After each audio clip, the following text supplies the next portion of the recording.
like a thought modern, y'all. Hey, Blakberry talk. Yeah, we up, no, we locked in. ATL, we run the game, check the top 10. Braves swinging, Hawks fly, Falcons run it back. Every play, every take, yeah, we speaking facts. City behind me, we never gon' fall off. Talking that smoke, got to play like a call off. Falcons in motion, they running that route. Austin transition, we running them out. Brains in the post, yeah, they swinging for real. If you ain't tapped in, then you miss a field. Blakberry got them tuned in on the daily. Everything real, we ain't talking fugazi. Numbers on live, check stats, it's amazing. We callin' plays like we work for the Navy. Blakberry talk, yeah, we up, no, we locked in. ATL, we run the game, check the top 10. Swinging, Hawks fly, Falcons run it back.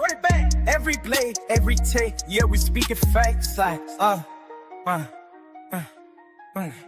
I've been on top of the wave. We talk sports like you part of the game. Know what I'm saying? I ain't gotta explain. I'm in the booth and I'm calling the plays. Never no bias, we talking about wins. Blakberry popping, they tuning again. Straight from the A, so you know what it is. If it's a tape, let me stand on it big. Falcons need rings, we know that it's coming. Hawks on the rise, you know how they grilling. Brace in the home, we popping the bottles. ATL up, yeah, we eating the column.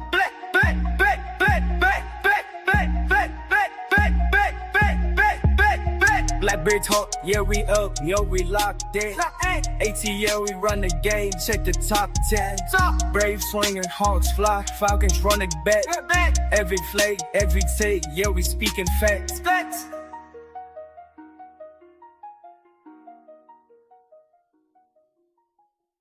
Shut you up. Like a thought modern, y'all. Hey, Blakberry talk. Yeah, we up, no, we locked in. ATL, we run the game, check the top 10. Braves swinging, Hawks fly, Falcons run it back. Every play, every take, yeah, we speaking facts. City behind me, we never gon' fall off. Talking that smoke, got to play like a call off. Falcons in motion, they running that route. Austin transition, we running them out. Brains in the post, yeah, they swinging for real. If you ain't tapped in, then you miss a field. Blakberry got them tuned in on the daily. Everything real, we ain't talking fugazi. Numbers on live, check stats, it's amazing. We callin' plays like we work for the Navy. Blakberry talk, yeah, we up, no, we locked in. ATL, we run the game, check the top 10. Swinging, Hawks fly, Falcons run it back. Every play, every take, yeah, we speaking facts. Like, I've been on top of the wave. We talk sports like you part of the game. Know what I'm saying? I ain't gotta explain. I'm in the booth and I'm calling the plays. Never no bias, we talking about wins. Blakberry popping, they tuning again. Straight from the A, so you know what it is. If it's a tape, let me stand on it big. Falcons need rings, we know that it's coming. Hawks on the rise, you know how they grilling. Brace in the home, we popping the bottles. ATL up, yeah, we eating the column.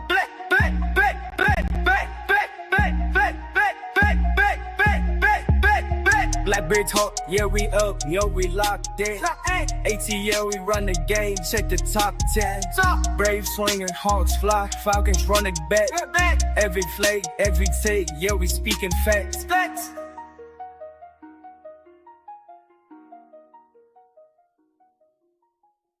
Shut you up. Like a thought modern, y'all. Hey, Blakberry talk. Yeah, we up, no, we locked in. ATL, we run the game, check the top 10. Braves swinging, Hawks fly, Falcons run it back. Every play, every take, yeah, we speaking facts. City behind me, we never gon' fall off. Talking that smoke, got to play like a call off. Falcons in motion, they running that route. Austin transition, we running them out. Brains in the post, yeah, they swinging for real. If you ain't tapped in, then you miss a field. Blakberry got them tuned in on the daily. Everything real, we ain't talking fugazi. Numbers on live, check stats, it's amazing. We callin' plays like we work for the Navy. Blakberry talk, yeah, we up, no, we locked in. ATL, we run the game, check the top 10. Swinging, Hawks fly, Falcons run it back. Every play, every take, yeah, we speaking facts. Like, I've been on top of the wave. We talk sports like you part of the game. Know what I'm saying? I ain't gotta explain. I'm in the booth and I'm calling the plays. Never no bias, we talking about wins. Blakberry popping, they tuning again. Straight from the A, so you know what it is. If it's a tape, let me stand on it big. Falcons need rings, we know that it's coming. Hawks on the rise, you know how they grilling. Brace in the home, we popping the bottles. ATL up, yeah, we eating the column.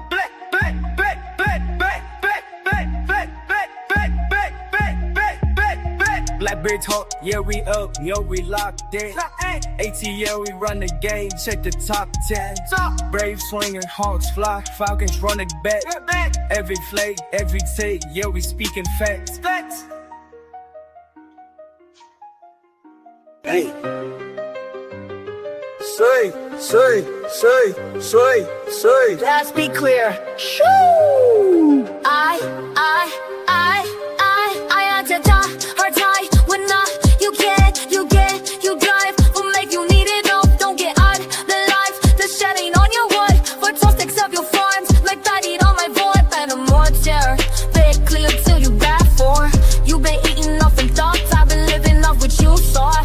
When the court favors, you pack now and laters. That's exceptionally fraught. Let's be clear.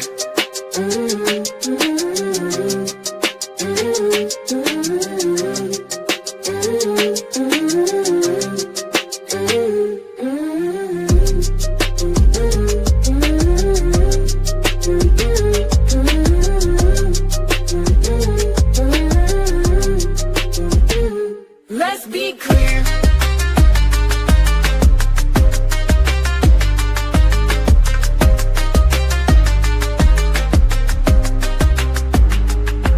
If you make your takes funny, you laugh into the bay. If you corny at the mouth, put some use to that's now home team.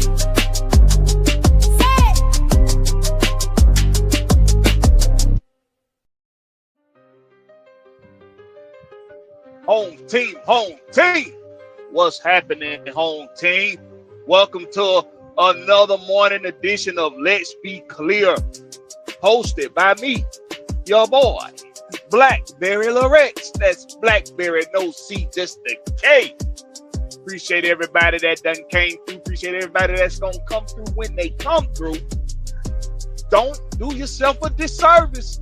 Make sure you hit that subscribe button if you haven't done so, and hit that like button, and make sure you hit that notification bell so you know when we're dropping content on the daily basis.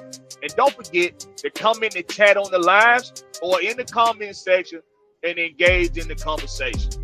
Appreciate you for representing for your home team. Well, I need to be a professional jingle artist or something. I need to be a professional fucking what do you call it? A professional jingler. I can do some jingles.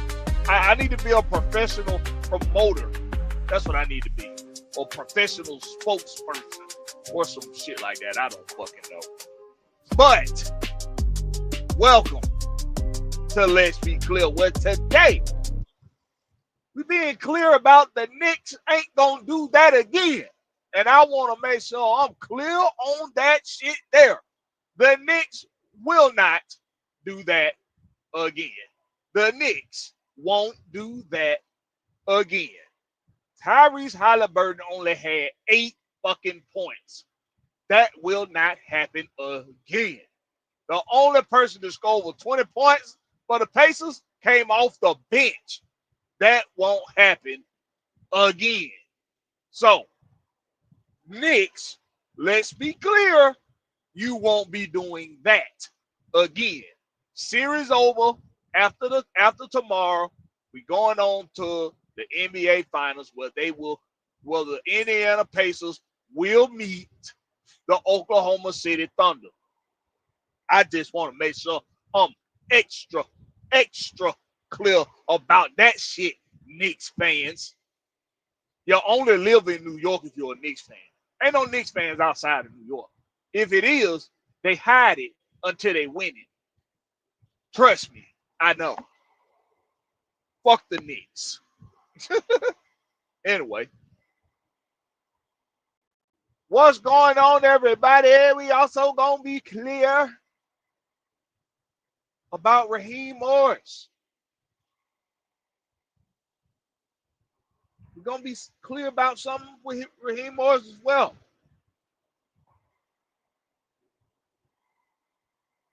What I put in, what I titled this fucking show at?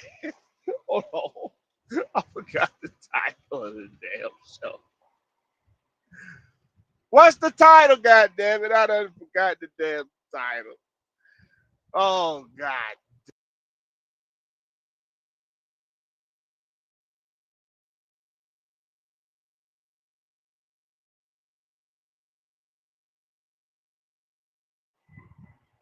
Yes, of course. Now I recall. Let's be clear about this today. Raheem Morris is the head coach for the Atlanta Falcons. I want to make sure I'm real clear about that today. But in the spirit of Friday, or as my children like to call it, Friday. In the spirit of Friday, I will not be being clear about these subjects by myself today. The link has been dropped. It's pinned in the chat. If you want to come on the show, come on in. You want to come on and talk some cash money shit with your boy on this Friday morning? Come on in. Join the fun. It's plenty of room. It's plenty of room. Come on in. Come on, Emerald. Hey, now see,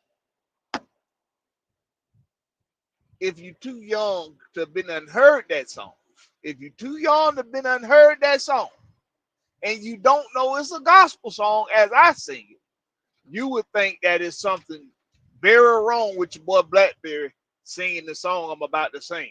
But just listen before you react. Okay? But I got to sing it because it's on my mind. Come on, am I wrong?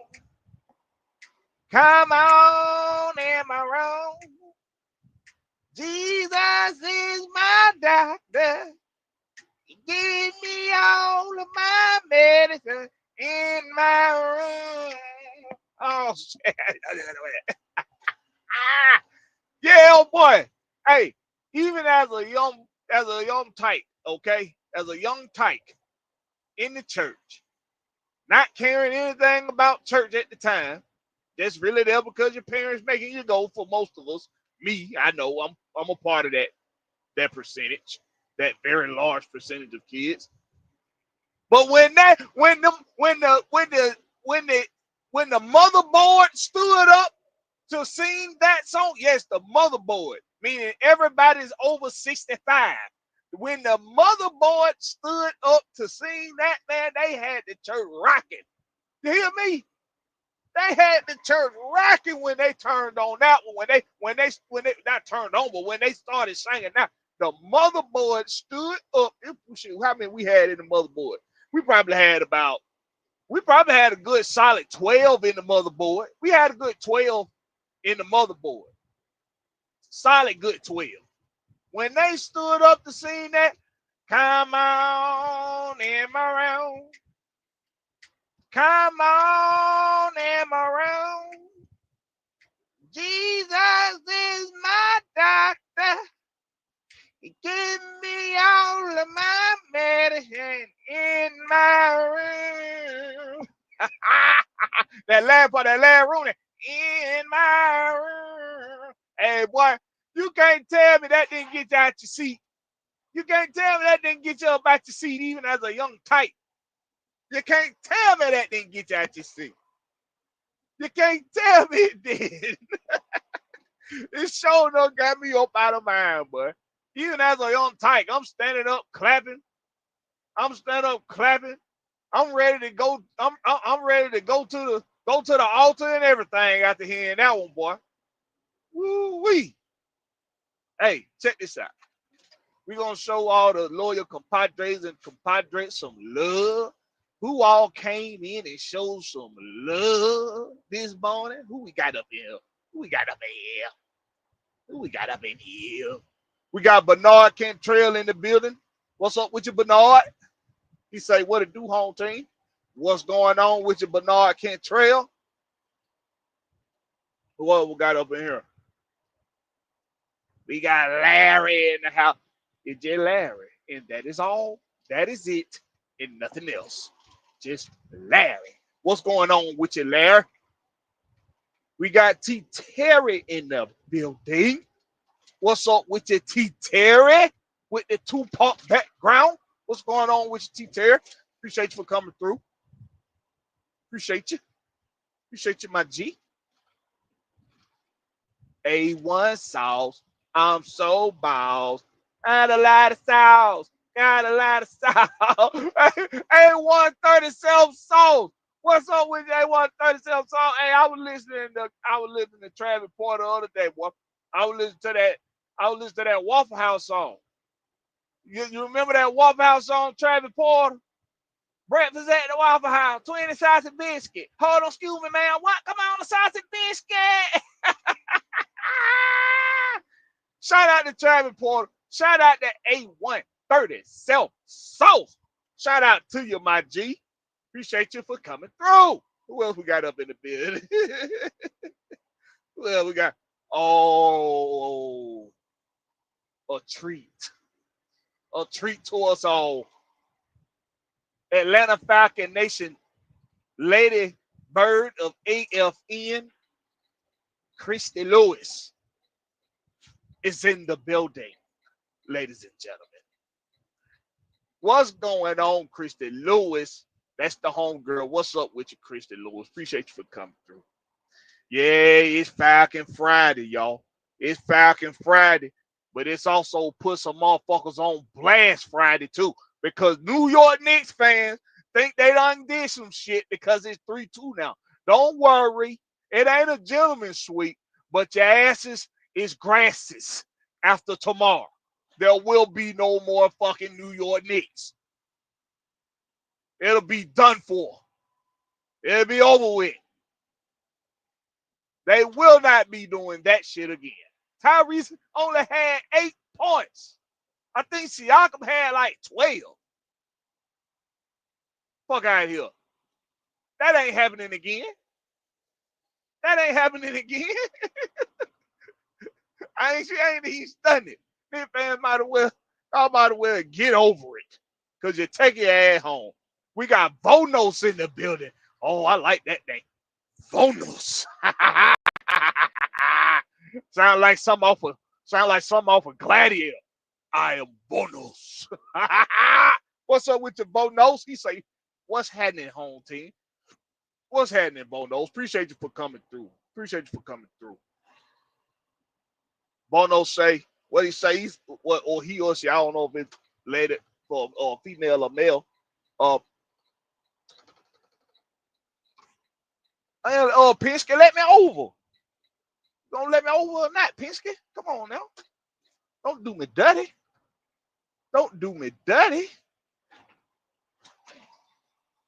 But Bono say, how was them crack wings? Hey, boy, them crack wings be busting from JJ, boy. Y'all just don't even know. Them crack wings be busting. Woo! Woo! I ain't get the gizzards this time.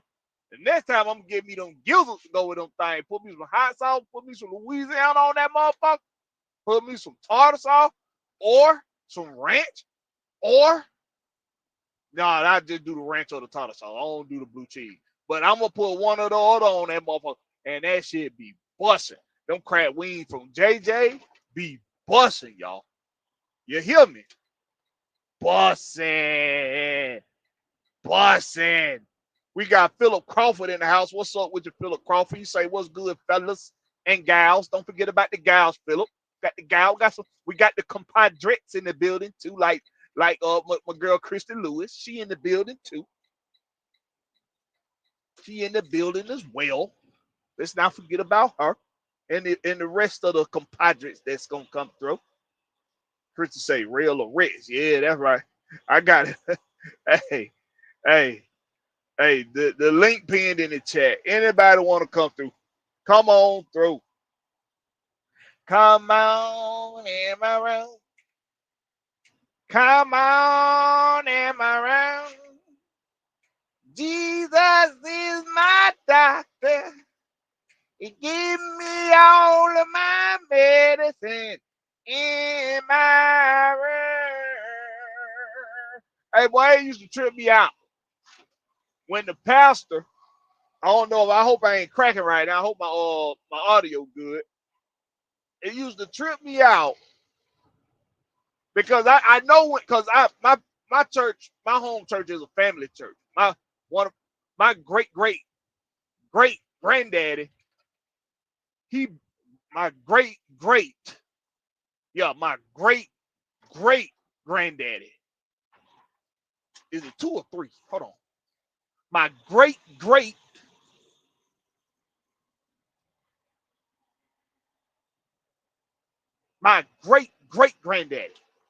because he my mama great granddaddy. That's right. So my great granddaddy built my home church from the ground up. Him and his brother and his cousins.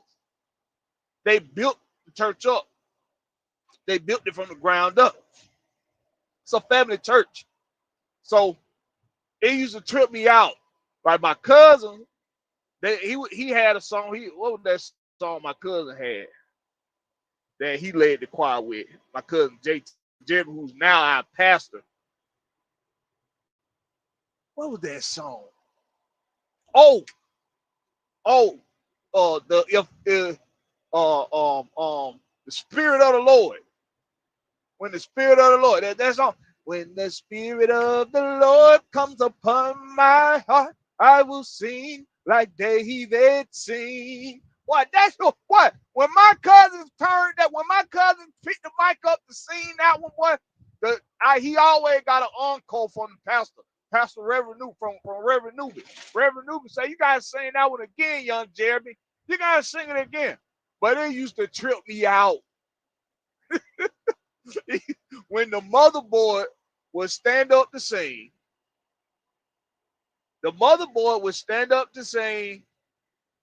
come on in the room, and they would sit down, and our reverend would say, "Can we get an encore, sisters? Can we get an encore?" And they never wanted to do it. They never wanted to stand back up. You can see all those smacking their teeth, rolling their eyes, spitting out the goddamn butterscotch candy they just put in. Hey, they didn't never want to stand up for that encore. You gotta remember, all of them 65 plus on the motherboard. All of them 65 plus. Every time he said, "Can we get another one?" So they was looking like, "Oh my God." Okay. It was funny as hell, bro. It used to be so funny, man. It used to be so funny. What Larry say? Larry's finna join home team on way spot. All right, Larry. We gonna be here. We ain't going nowhere. So let me give some red and black in the chat if I'm coming through good, if the sound is good. Let me give some red and black if the sound is good. Or give me something to indicate to me that the sound is good. Let me put this on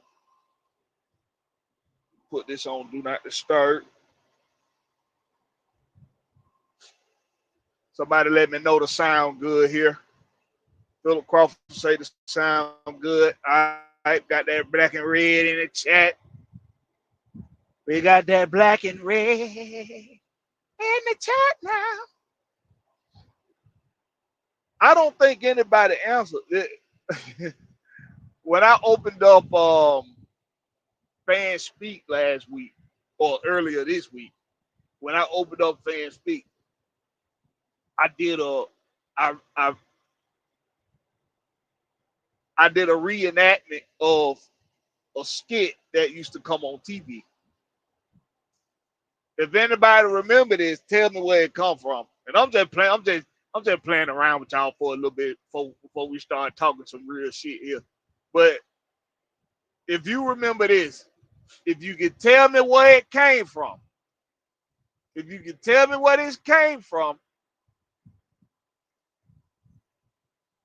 I just need one person to answer. I need one person to get it right. That one person that gets it right, not today, but next Friday, I just need one person to get it right. And next Friday, I'm going to start a raffle. Okay? I'm going to start a raffle. And everybody, and what we're going to do, we're going to play a little trivia next Friday. And it's going to be the first of a 3-part trivia night. We're going to do it next Friday, not night, I'm sorry, a 3-part trivia morning. We're going to wake the brain up. We're going to wake everybody's brain up in the mornings on Friday mornings. But I need one person to get this right today. Just one. And start it next week. Whoever wins, I'm going to have fans come on next Friday morning. For the next 3 Friday mornings, I'm going to have fans come on. And we're going to have a trivia morning. Well, we're going to have like 10 questions. It's going to be like 10 questions. Whoever wins on the trivia mornings will be added to the raffle hat. They'll be added to the raffle hat. Okay? We're going to do it 3 mornings. Okay? And after that 3rd morning, whoever's in the raffle hat, I'm going to have a special prize. I'm going to have prizes. I'm going to have prizes because it's only going to be 3. But we're going to shake up the raffle hat. We're going to pull names. And we're going to do it by chance on the gifts. But I'm going to have some gifts that I'm going to mail out for trivia morning. I think this is a good idea. But I need one person to get this right. Don't nobody get it. We're going to have to start all over next week with a different question because y'all going to have time to look up what it is. If you can tell me who did this, where they did it at, okay? And I need the character name. I need the actor or actress. I need where they did it and their character's name. Okay? All right. Let me get from behind this jackass. Because him can't drive. Him scared to drive. Take your punk ass home. Or wake your bitch ass up if you sleep. Motherfucker. Wake up. All right. So here it is. And then we're gonna talk. Then we're gonna start being clear about these Atlanta Falcons. We're gonna be clear about Raheem Morris being the head coach of the Atlanta Falcons. Because I think some people delusional. Woo, some people delusional. All right, for all 7 of you in here it is. I need the actor or actress's name, where they performed this at, and the character's name. Okay? All right.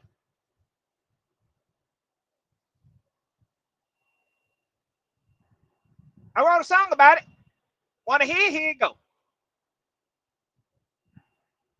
I'm going to hold a raffle in honor of these fans. Thank you very much.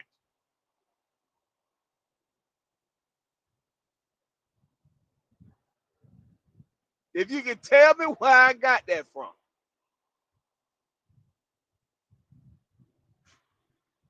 Got something real special for y'all, man. Somebody tell me the actor or actress, where they perform it at, and I need the name of the character. I'm saying one more time, look at all these people leaving to go look it up. I see y'all leaving. Look at all these people leaving to go look it up. Y'all ain't slick. I know what y'all doing. Y'all ain't slick. Hey, I need an actor or actress, where they perform it at, and the character's name.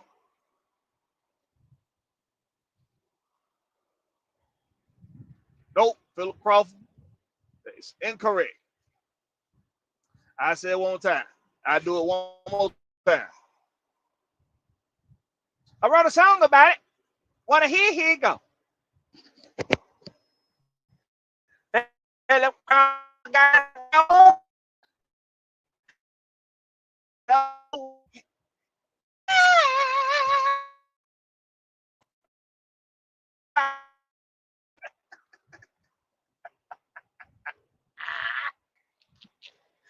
Come on, man. Y'all got to know where I got that from, man. Come on, man. Y'all got to know what it is, who it is, what it is. Y'all got to know. Y'all got to know.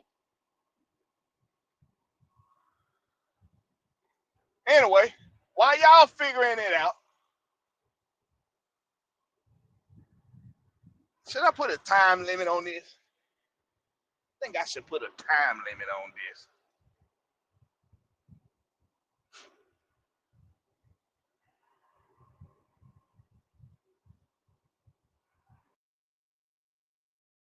Time limit on y'all.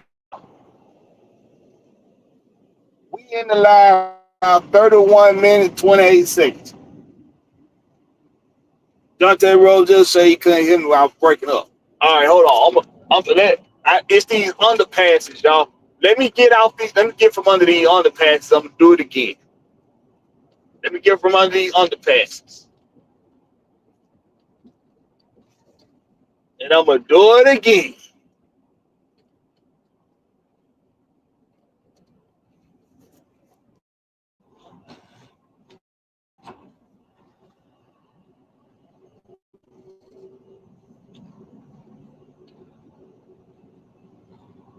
I know round.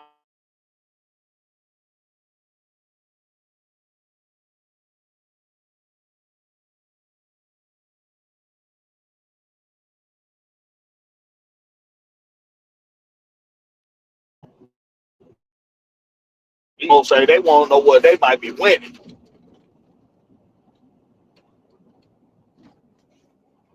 It's gonna be something everybody needs. Tell you that. Everybody needs it. Guarantee you. You're going to want it, and you're going to need it as well. All right, let me get right up in here. I just got on Georgia. Yeah.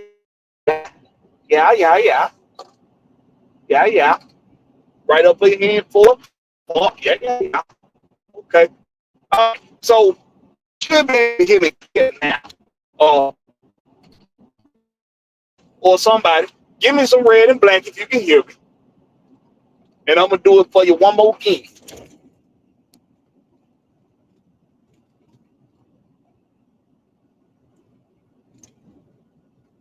Bernard Kentrell said, I know it's in living color, but I think of who did it. I want to say Tommy Davidson. That is incorrect.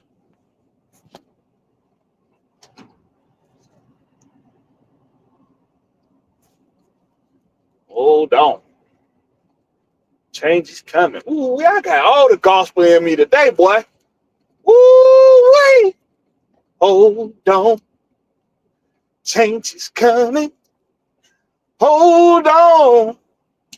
You can make it. Hold on. Woo, wait. Don't get me started up in here. We're going to start singing the gospel. Y'all might not want to. If you ain't about that life, you might want to get on up out of here this morning. Because I got the Holy Spirit from the looks of it. I got the Spirit, baby. I got the Spirit. What's up with you, Dre Woods? Dre Woods in the house. What's up with you, Dre Woods?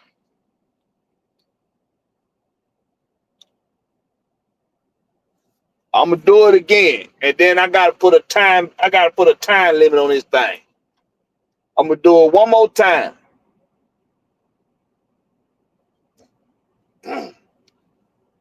Wrote a song about it. You wanna hear? Here you go. Dante Rose, yeah, and the rest of the chat, they just keep getting it wrong. Thank you very much.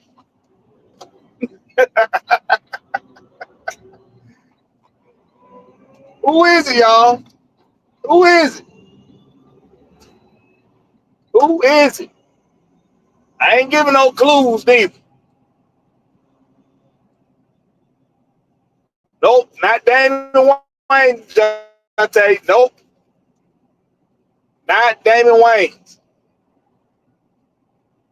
All right, so we at 35-30 on the show. Once we get to, wait a minute, I think somebody got it. Hold on.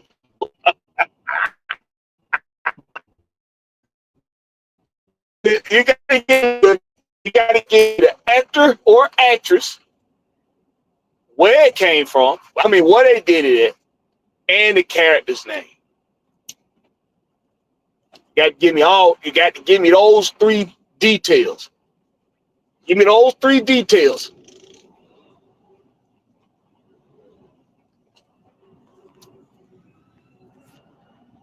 That right, Chris. You tell them.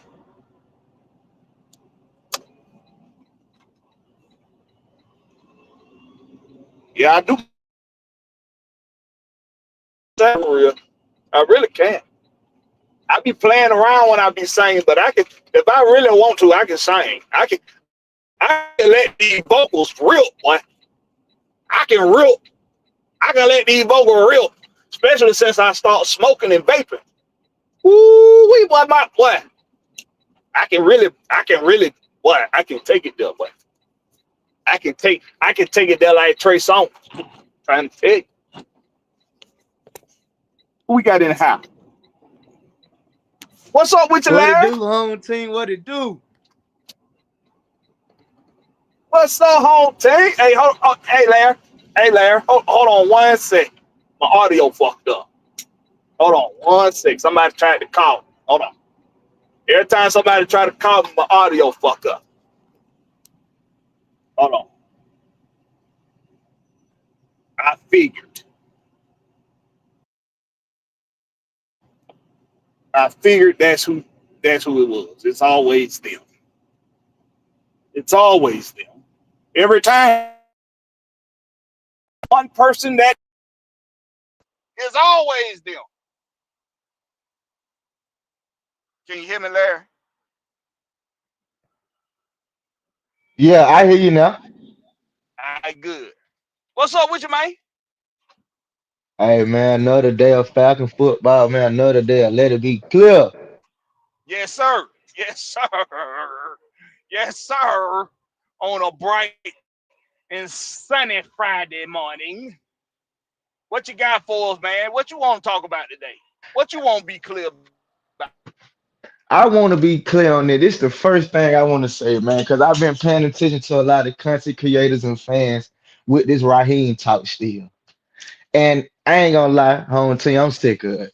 Because I'm still trying to figure out why is we still relapsing on last year when it's a whole nother season that's finna come up and we got a whole new regime of a new coaching staff.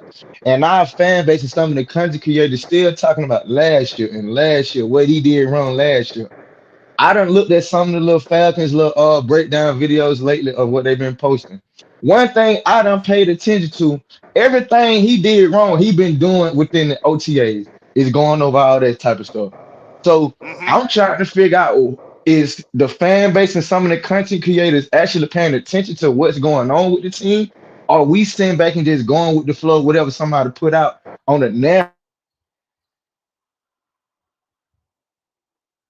I feel like it's a narrative at this point of what's going on with them. Because it just weird because I heard one of the country creators yesterday that everybody be paying attention to. I ain't gonna call the name out, but they went back on the rant again about him, and I just sat back and just looked at the comment section to see that everybody just following what somebody's saying about a person. Because of me being real, man, dude is finna do the due diligence this year. I know that for a fact. I just listened to the press conference. Dude, know he messed up last year, bad. Mm-hmm. He know that for a fact because he said it. For a person to acknowledge the mistakes and get better, you got to acknowledge what you did wrong. And he acknowledged I made a lot of mistakes last year as a head coach. And he coming this year with a new narrative. We ready to play ball and get our identity.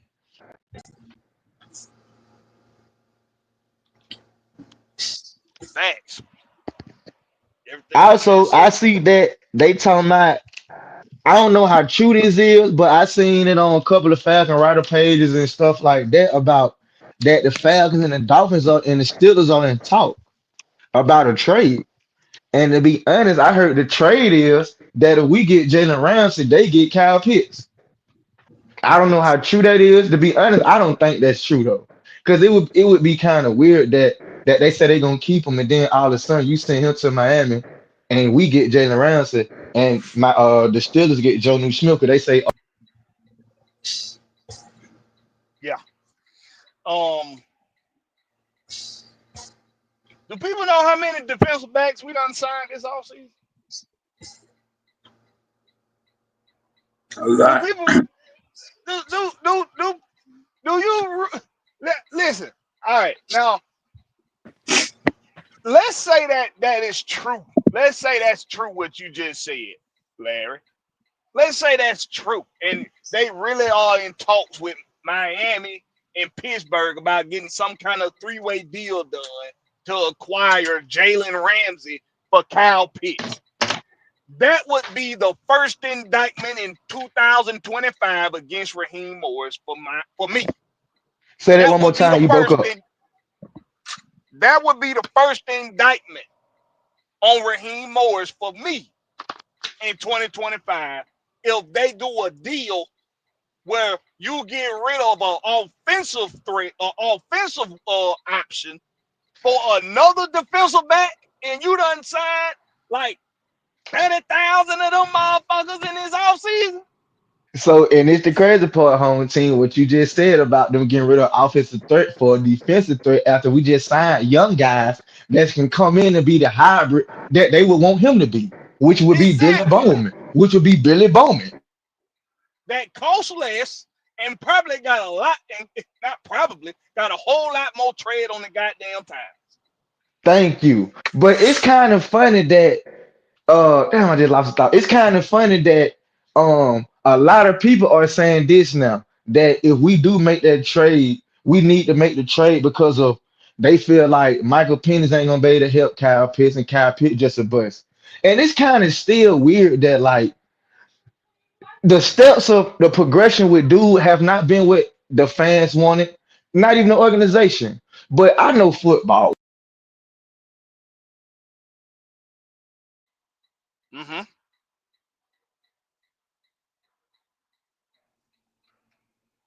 What's up? Think you went out there.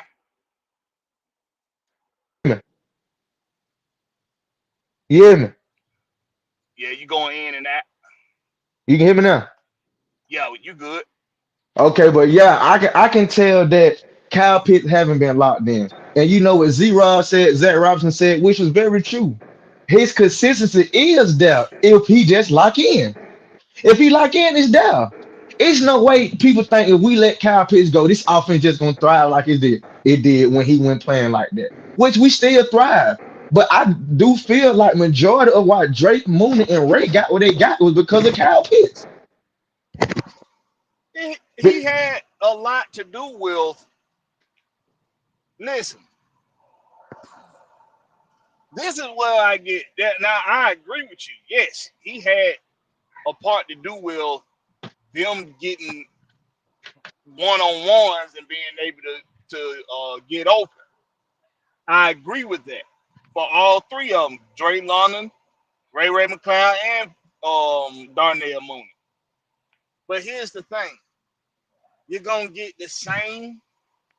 You're gonna get the same team production because if even if it's now Drake London, let's say a Kyle Pitts trade does happen, and it's Drake London now that's getting more double coverage. Which if you go back and look at the tape, it was Drake London most of the season, not Kyle Pitts. Right, But right. if let's say it's more on Drake now to get to draw those double coverages than even before, you still got guys like TQ from Houston who ain't he about an inch shorter than Kyle Pitts and can do everything Kyle Pitts can do. In fact, And he's a Joshua better Simon. and Joshua Simon. and teach you a better route runner than Kyle Pitts. You think So, so? oh yeah, he'll better. This dude legit could be a receiver. Okay, say less. See, okay, Terry sneaky, man. That son gun sneaky. Yeah. Who was that home team? Can you hear me? What going on, Deshaun? Now, Larry, get back to your first question about Raheem. Uh-huh. The reason, well, my reason that I say the funk is about Raheem, he don't act like he head coach material.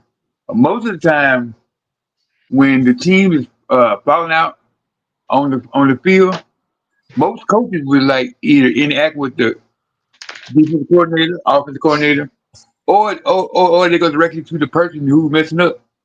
He did none of that. He didn't look at the screen and chew his bubble gum and while he kissing his capris.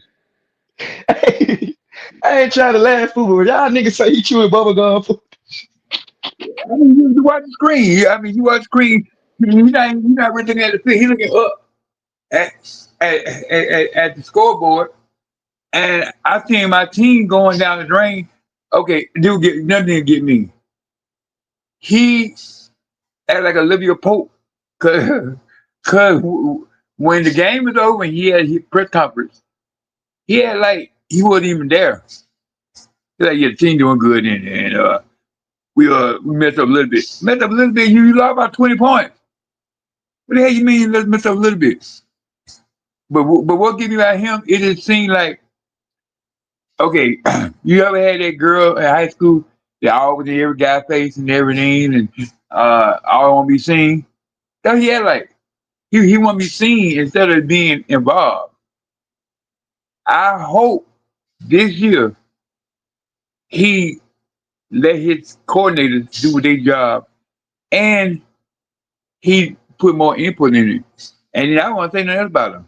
And then another thing, the Kyle Pitts thing, I don't think nothing wrong with Kyle Pitts. I think when Kurt went down, Kyle Pitts' production went down. Because when Kurt was doing good, Kyle Pitts was in the race for getting 900 yards last year. But as soon as Kurt started breaking down, his catches started declining. I can kind of go for that, but at the same time, I can't because I look at I agree with you now, OG. I agree with you, but I'm gonna say this: me looking at the season of Kirk as the quarterback starting out, I didn't really think that he had a connection with Kyle Pitts anyway. I didn't really see no connection until he had to throw it to Kyle Pitts. That game, Kyle Pitts stood in the back of that end zone for about 5 to 10 minutes, wide open, and he was just jumping and raising his arm. It was kind of weird to me that Kurt looked over there the first time when he was open and didn't throw the ball. He looked back to his progression, which is on the right side of the field, and he stood over there and he kept his eyes over there till he realized, like, I got to throw this dude the ball. He open, which I think that has a lot to do with what he's showing the coaching staff and the quarterback of his lack of commitment, which I understand. I understand. But what I'm saying is, go ahead. Maybe Kirk, we do like most quarterbacks do, got that favorite receiver, and they're gonna try to push it down his throat. Boys feet. Yeah, and because it was kind of weird to me, right, OG, that when soon as Pitt MP9 got in, who was the first target he looked at? Pitts.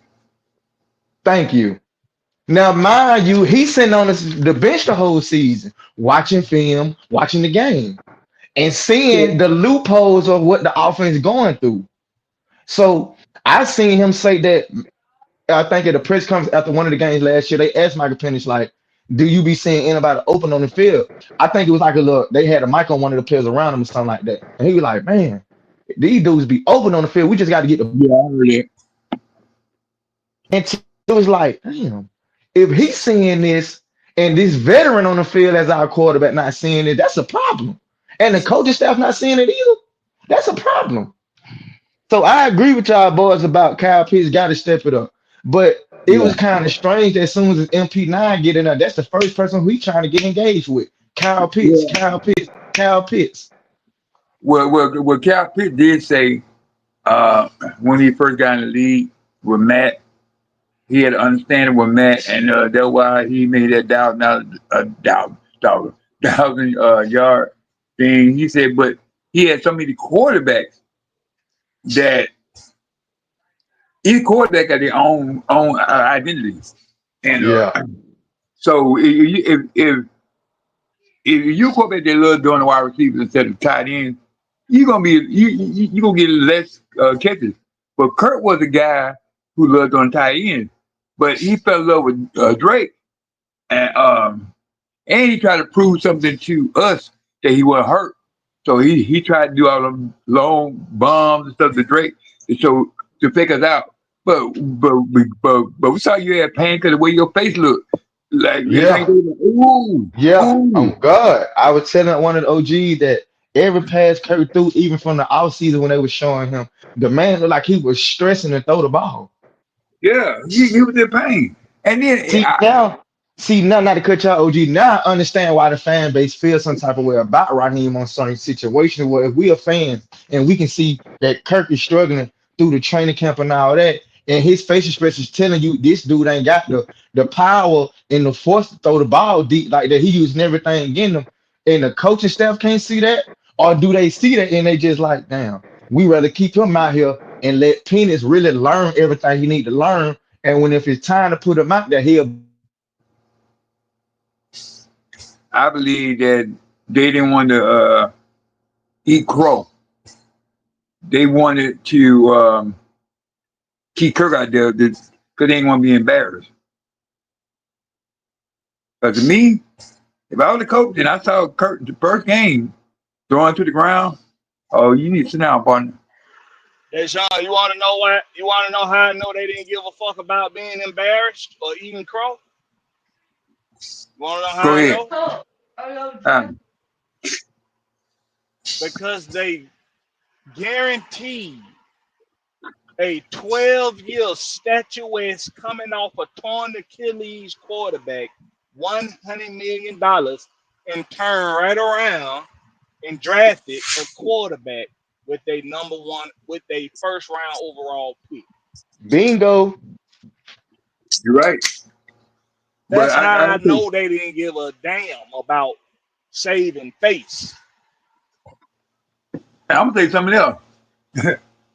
I was talking to somebody about Kurt, and they was saying that Arthur Blank is really mad, and he gonna try his best to keep Kurt because he can beat the hot seat because he gonna get $100 million out of him some kind of way.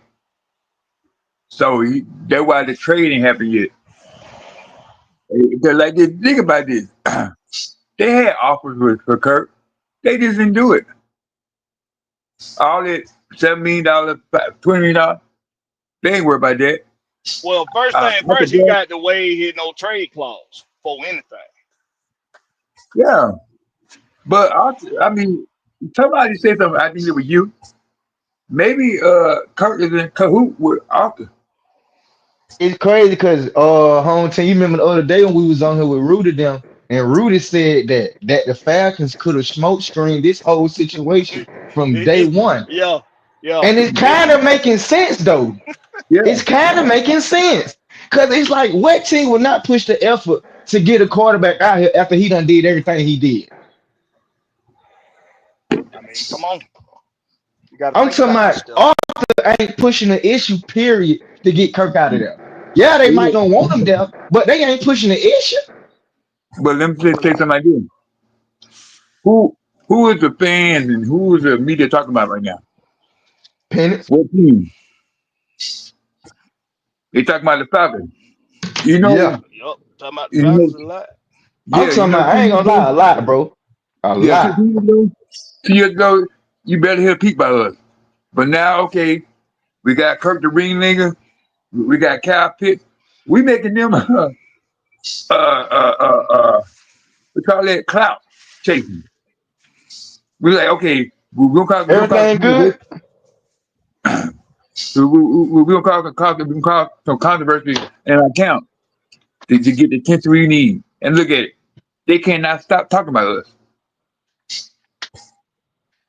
But home team hit it on something the other day when he said the media like MP9. He ain't lie about that. When I tell you Mhm. that's all I Mm-hmm. see, everybody talk about MP9. I even just heard two football players talk about how that what his name? That who is that I was looking at last night? They were saying like the roster construct of how we got it constructed now. He was like, man, the crazy part, that's what the Falcons had in 2016 when they went to the bowl. They had It's the young same linebackers. way. It's the same way. And then another thing, when they talk about Kyle Pitts, guess who came to defend him yesterday? Came in the media and Oh, say, Kyle good. I work out with him every day. oh yeah, MP9 said he worked out a lot with him this offseason. Yeah. He even didn't might throw his boy under the bus. He hurried up and went to that mic and said that.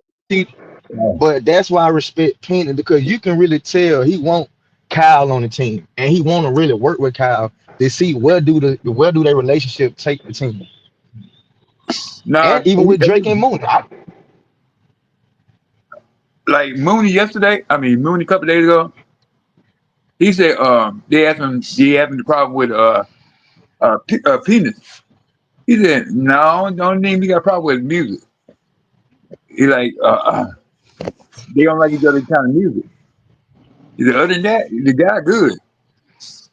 But to me, everybody like penis cause everybody say he for a young guy, he got good leadership and he got a swag about himself.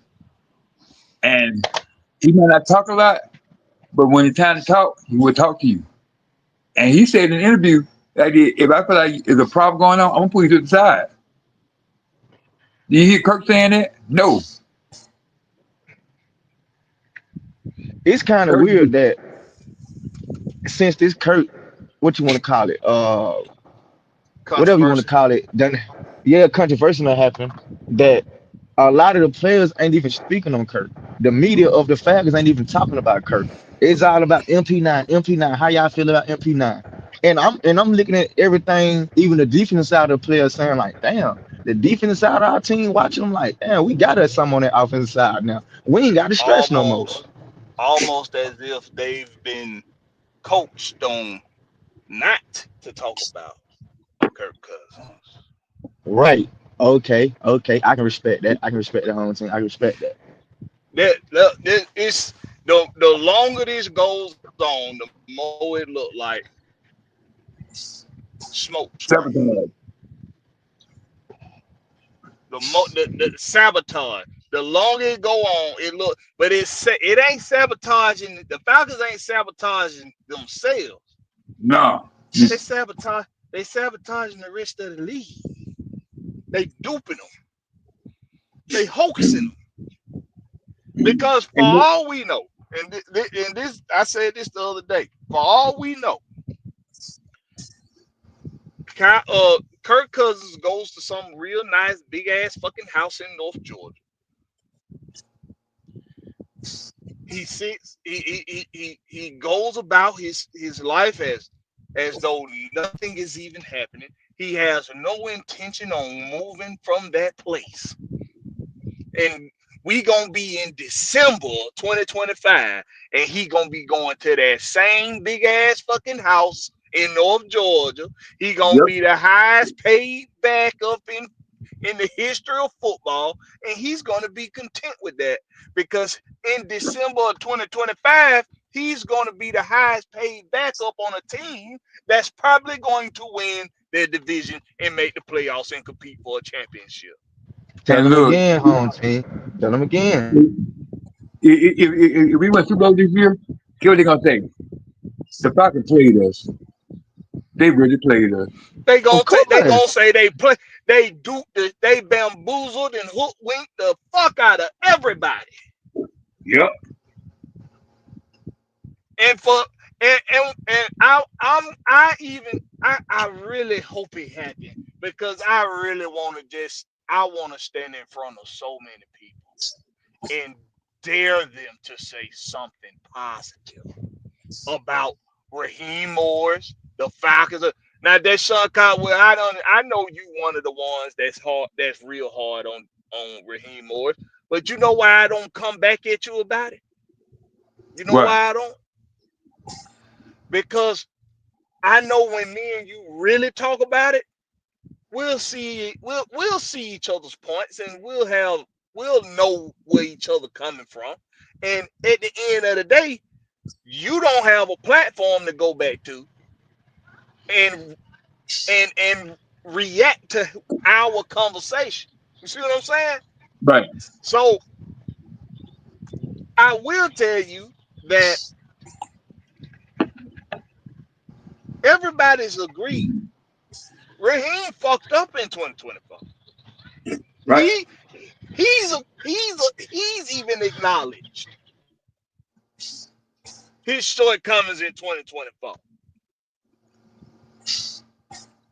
And yes, I'm just like everybody else. I want to see him put all this shit together. I like the acquisitions on the person in the personnel now. I like the coaching staff now. I don't have an issue nowhere on this team as far as placement for whose job is who. I have no complaints whatsoever. None. I like everybody in every position they're in, even TJ Yates being the passing game coordinator. I am all for it. They say they say this team's scary on paper. On paper, this team, if you didn't know any better, if you just started watching football last year, you would think that this team right here would be the team that's finna go win it all. On paper.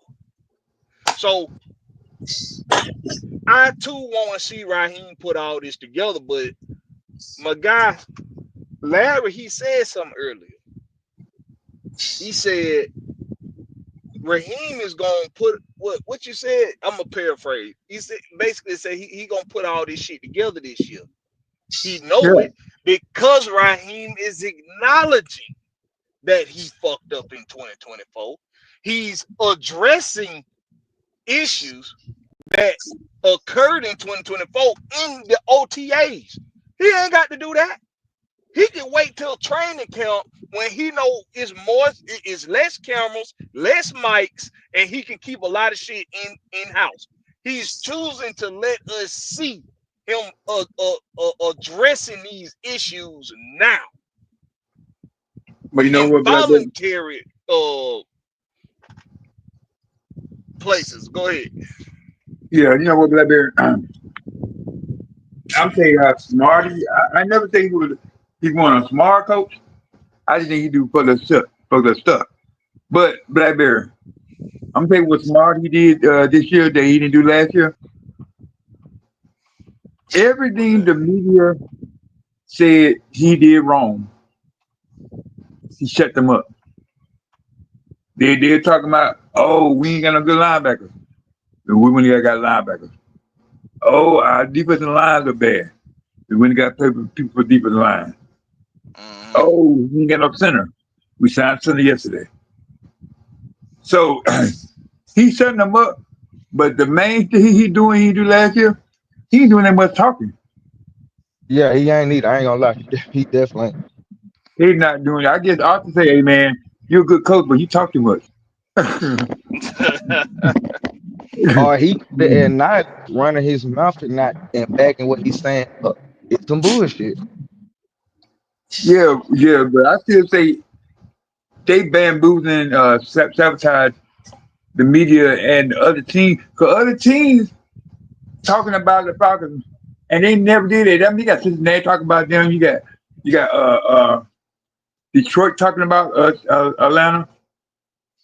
I mean, you even got Pittsburgh talking about Atlanta, and they ain't talking about just Kirk.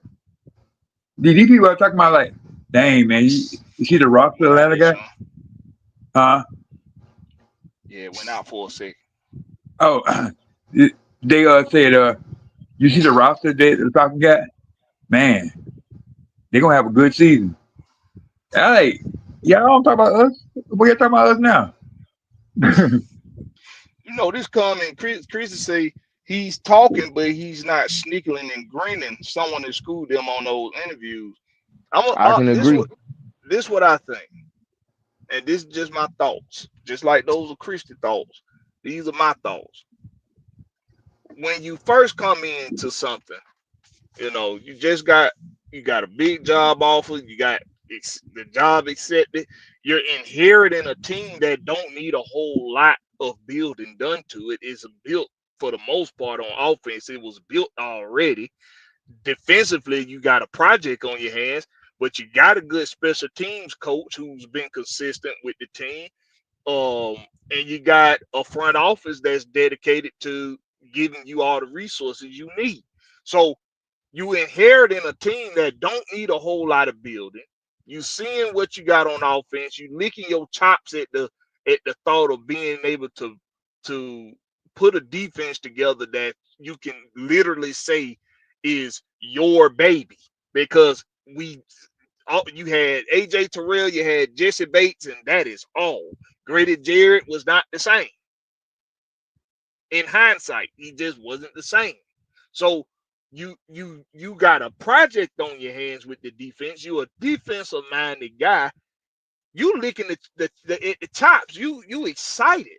And if you got the personality of somebody like Raheem Morris, you're gonna be very excited. You're gonna be very excited, and it's gonna show. You can tell he one of the people with a heart on his sleeve. You're gonna see when he mad, you're gonna see when he's sad, you're gonna see when he happy, you're gonna see when he not. You're gonna see when he feeling sorrowful, whatever the fuck the case. You're gonna see his emotions. I don't have an issue with that as long as you're able to reel yourself in, bring yourself back to center, reground yourself, and start doing things in a more balanced manner, and not as such a standing on your toes, you know, ready to get to the next phase. I need somebody who feet planted on the ground and they ready to make the best necessary move possible. And when you see Raheem now, that's more so what you see now. They're more balanced, feet planted on the ground. I'm off my toes. The excitement, I done been humbled. I fucked up, but I'm finna show you that I want to go out here and get it right. But you know what, Deshaun? That's the difference. What I'm saying, how I'm reacting, because I was the first one to do. I probably wasn't the first one. I don't know, but I did it very early. When he got the job, I was one of the first ones to make a video about why the fuck did we just hire Raheem Morris when we had so many other options, so many better options. I was one of the first ones. I did not want Raheem Morris.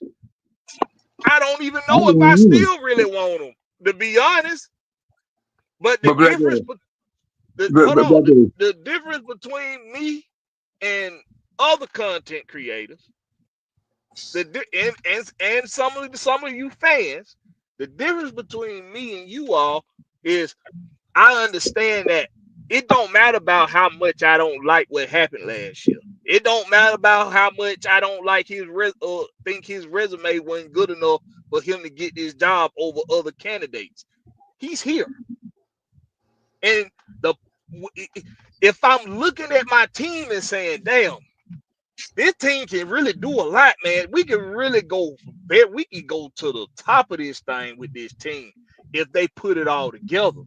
If I can look at this team and say that, even with him as our head coach, then I got to be able to go find the positives about Raheem that he can implement with this team and put it all together with this team.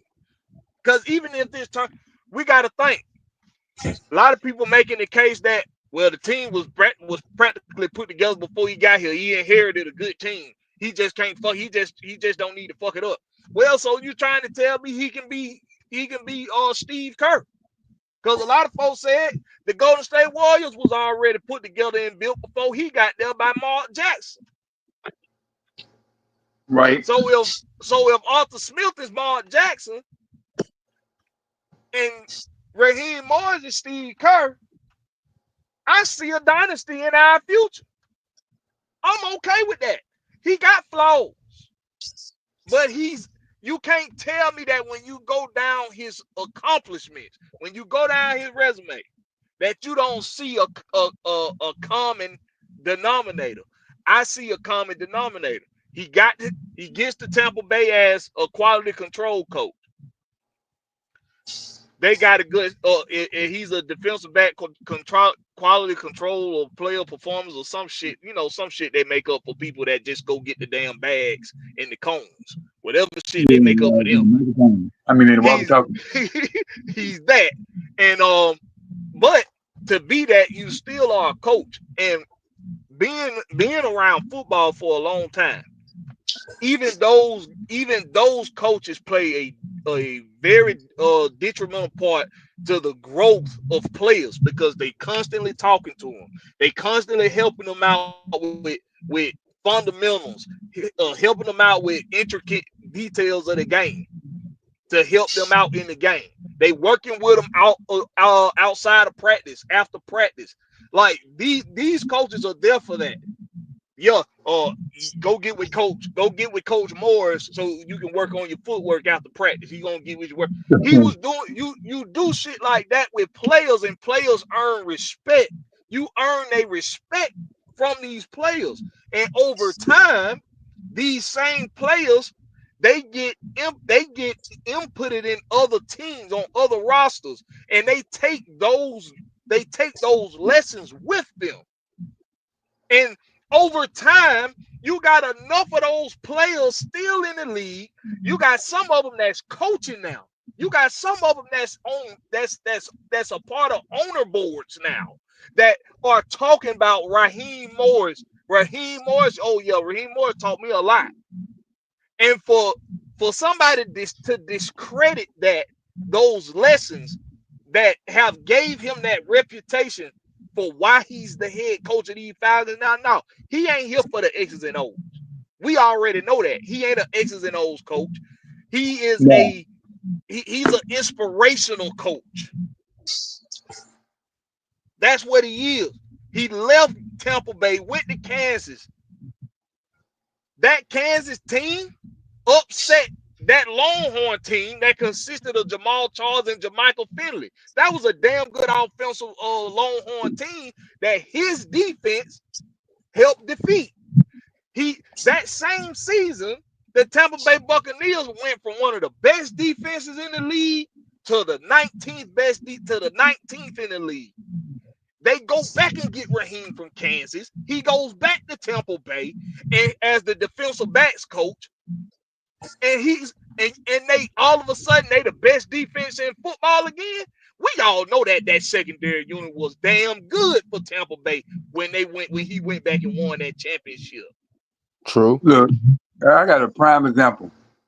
What you said earlier about how you get a big job and everything.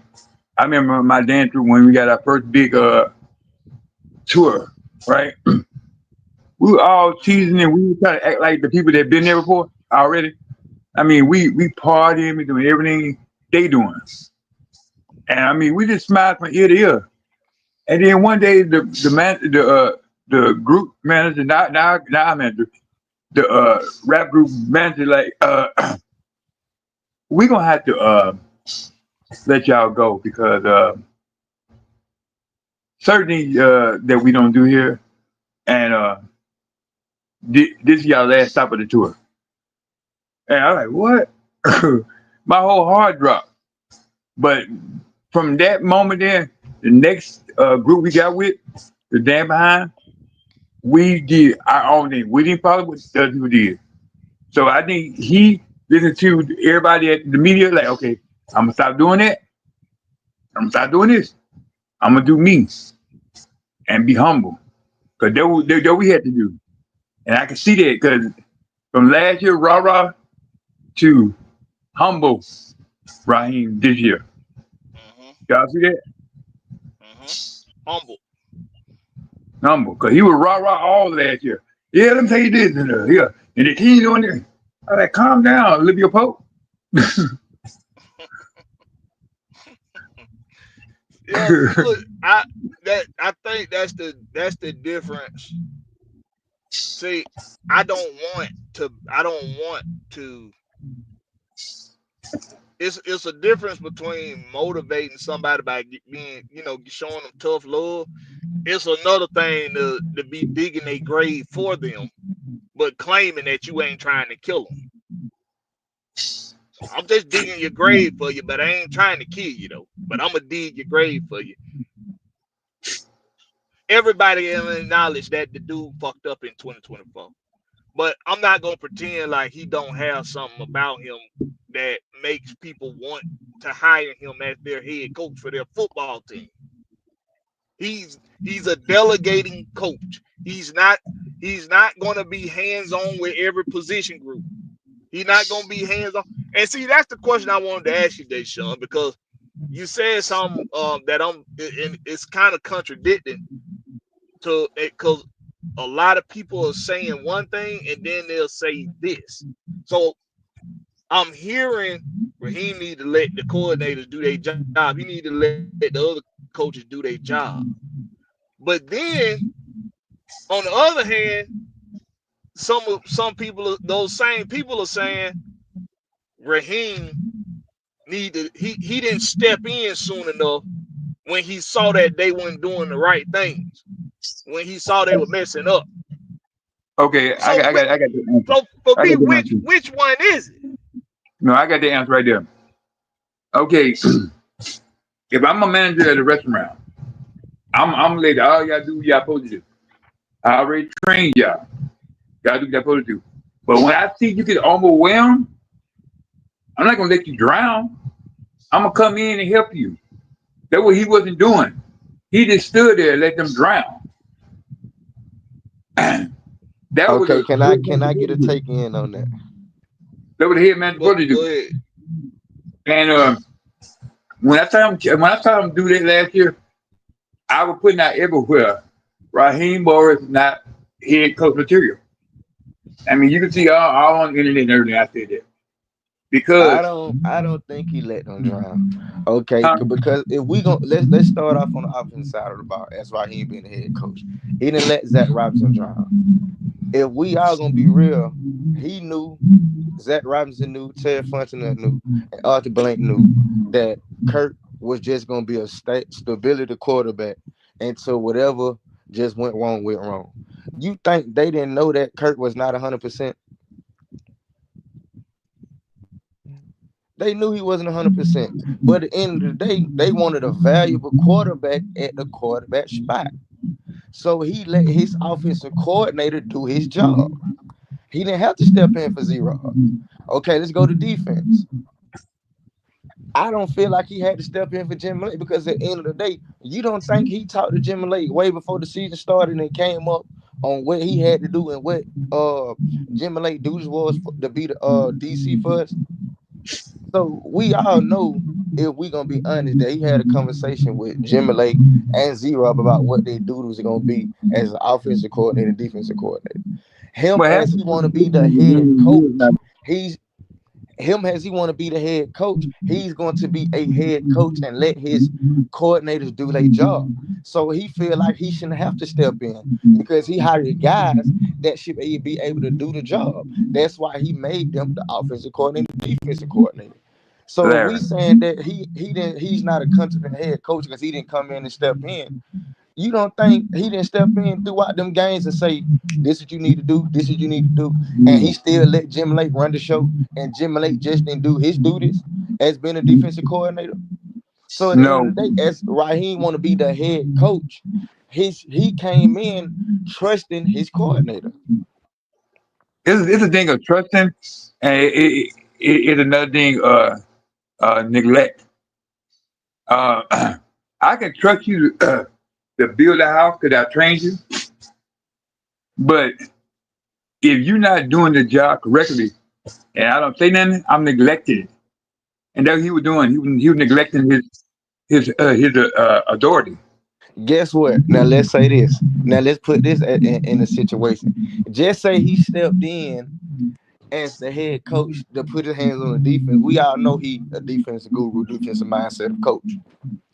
Let's say he stepped in and it went left. Then what? You talking about it went worse? Just say he stepped in and started putting his hands in on the defense and not being the head coach at what the head.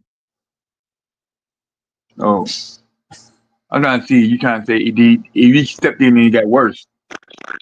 Yeah, if he would have stepped in and it got worse, what y'all would have been saying then? I would say that he don't know what he's doing. Cause like this, if you the head coach and you ain't doing a good job, how you gonna teach somebody? How you gonna lead somebody else if you don't know what you're doing? But you still have to put in the factor that certain players might can't run what he run, or might just not be performing what he's putting on the fit, what the scheme he running for the team. Look. If I'm building a group, I'm hiring the people that I know can do the job. I'm not gonna He get a in, person that don't know how to do the job in my group. That's still on but him. now, but home team just said something a few minutes ago. He inherits this roster. He didn't make this roster. He inherited this roster. Okay. So 90% of them players we had last year running the schemes that we ran was not performing in that scheme that he gave to Jim. But still, you're not gonna let your team drown if you can let your coach, your assistant coach, play the same plays. If you're a defensive guru, you gotta step in and say, okay, Jimmy, this play's not working. Let me give you some plays. He didn't do that. How do we know he He didn't just do let that? you down. How do we know he didn't give him no plays? Because Jimmy would have played the plays. Jimmy's scary. He's not like Jeff Over. He gonna do anything Raheem tell him. Jeff gonna argue with him, but not Jimmy. That's why Jimmy don't step under the bus at the end of the year. Some of that plays right there with Raheem. But it's like this. Too late. It was too late. When Raheem gave him the plays at the end of the year, it was too late now. We was already lost. I mean, we were already out the playoff. Don't wait till the week 13 to say something. That's why I said that was bad coaching. Can I, let me say this.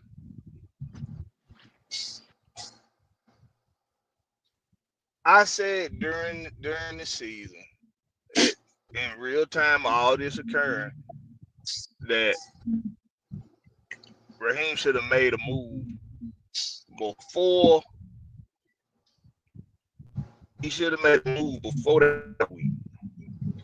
Because when the bye week came, well, we had already lost 3 straight. Yeah. Right. It was 3. I remember saying he need to make a change. I remember saying that. And he comes back with Kirk as the starter. And that next game, who was that game when we came back from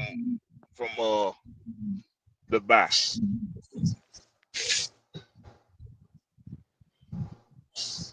So Was it? It wasn't because we had a late bye. I don't think it was the Raiders, right? yeah, we had a late bye. Yeah, we did. No, because I think we lost 4 straight, right? Yeah. Yeah. So I think we lost. It was 3 losses before the bye week, and that next loss came after the bye week. I want to say that was Minnesota.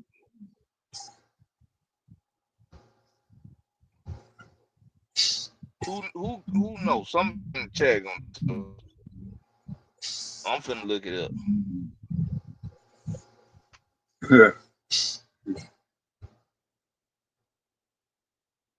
I just say like this. I feel like this year gonna be a better year.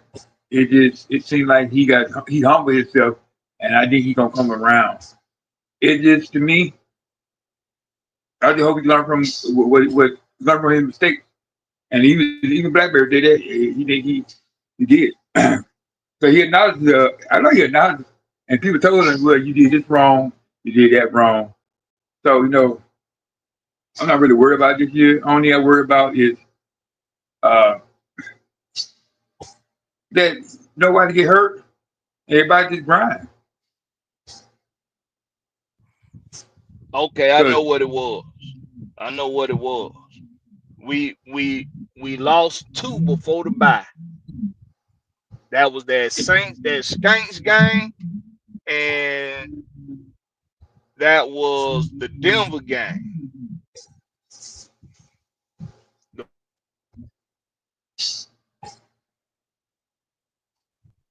Then we had the bye. When we came back from the bye, we played the Chargers. We lost that game. After the Chargers game, I said, "Nah, we need to put the young buck in." I remember saying we need to put the young buck in after that third loss to the Chargers. But I also said after that, I understand why he's not making the change. Because Kirk Cousins is your veteran on the team. He's not just the veteran quarterback, he's the veteran on the team. He's been playing longer than everybody else playing on the team. He got more tenure in the NFL than anybody else on the team. You expect for him to turn that shit around after 3 straight. You be like, okay, man, you done dug us into a hole. But you the veteran on this team. You the leader on this team. You give him that opportunity to turn it around after that third loss. You give him that opportunity. The mistake after that, I did not, let me be clear. I wanted him to make the change after the third loss. I'm gonna mute you real quick, Deshaun, because you got like a underwater sound going there. But I wanted Michael Penix to come in and take over the starting job after the Chargers lost. That's when I wanted him to come in. But I understood why Raheem didn't do it. The two reasons. He's your veteran quarterback and he's the veteran on your team. You expect for him, for somebody of Kirk Cousins' stature, to turn it around. Okay, you hit a rough spot. I expect you to turn it around. Second reason being, you're going up against a Minnesota Viking team that was hot. They was hot when we went in Minnesota. Minnesota was clicking on all cylinders. Your boy, Sam Bradford was looking like the next coming. Having a young Sam Donald. rookie quarterback, Sam Donald. Yeah, I said Sam Bradford. Sam Donald. You got you got a young rookie quarterback coming in to play that hot team. I wouldn't have took that chance either. Wrong team at the wrong time. Kirk Cousins did give you your best chance to win that game. And you wasn't hell. It was a fucking shootout all the way up until Ray fumbling that damn kick return. And then Kirk gets in his own head again, and here we are. So I understood why Raheem didn't pull the trigger. Even though I wanted him to. Let's make that clear. I wanted Michael Penix Jr. to be the starter after the Chargers lost. Let's make that clear. That was loss 3. That was about 8 turnovers in, 7 or 8 interceptions with no touchdowns in from Kirk Cousins. I wanted Michael Penix Jr. But I understood why he didn't make the move. Now, if it was just nonsensical why he didn't make this move, well, it makes no sense. Let's say if that was Taylor Heineke sitting on the bench behind Kirk Cousins. I'd be right along with everybody else. Ain't no motherfucking way you don't put Taylor Heineke in after Kirk Cousins funk up the goddamn field like that. Because you putting in another quarterback that's got weight in the league. He done been around the block. He know how to come in and pick up the pieces. He's done it before, not necessarily with winning football, but he was a reliable quarterback. You know he went most of the time he wasn't gonna throw the game away. This motherfucker Kirk was literally throwing the game away. But that wasn't Taylor Heineke. That was your rookie quarterback, Michael Penix Jr. So while I still wanted him, even knowing that, to be the starter after the Chargers game, I understood why he wasn't. I understood why. And this why I've been at all season. Bernard Cantrell. He said, man, what are we talking about? We've been a franchise for 60 years, been to the Super Bowl 2 times, and we bashing and haven't won one in 60 years. But these content creators bashing Raheem, we can't just blame him. Absolutely, and that's a part of the accountability that I'm talking about. One thing I like. Listen, I'm a boss over here. With my business, I run my business. I run the show. My uncle is his authority. We run under his authority, but this is my show. If a driver come in here and I see he what's up with you, Georgia, Texas boy? If I just lost my train of thought, but if a driver come in here and I see him going about talking to the other drivers like, yeah, man, that goddamn Blakberry, he don't know what the fuck he doing, man. What y'all done experienced once he's been here? This shit, he keep us rolling. He keep us rolling. We ain't never got to worry about no work. Yeah, but what he do about this, that, and the other? I don't like how he handled that. Yeah, we want to handle it that way neither. Well, shit, don't somebody need to do something about that shit? Don't y'all think we need to, maybe talk to his uncle or something and see if he can take over operation? Look, they just told you I keep them running. They just told you I keep them running. They don't have to worry about work. They might not like how I do everything. You might not like how I run this show. You might not like how I operate. But I'm gonna keep you working. You ain't gonna be worried about your money. You ain't gonna be worried about your ends. You ain't gonna be worried about how you making money out here. You know when you come to this yard to go get in your truck, you gonna get in a truck that works. You gonna get in a truck that's DOT certified.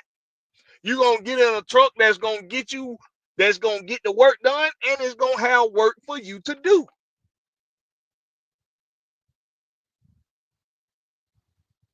You might not like how I set up your routes.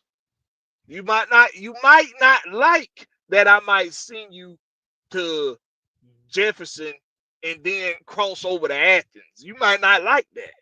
You might not like that I sent you down to Fulton Industrial to do 2 Mableton runs that ain't number 15 minutes apart, but somehow it still take the whole motherfucking day to do because they slow as fuck.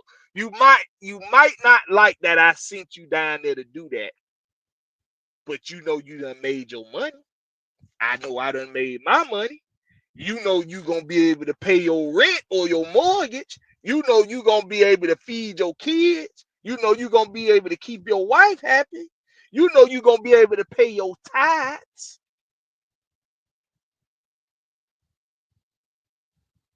You ain't worried about your money when you talking to Blakberry, when you working with Blakberry. When you working with Blakberry, you making your money.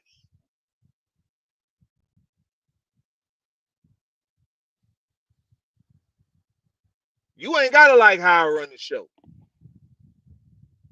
You ain't got to like how I do things. You ain't got to like my policies and procedures. You don't have to like my rules. But what you're going to respect, you're going to respect the way I keep you working.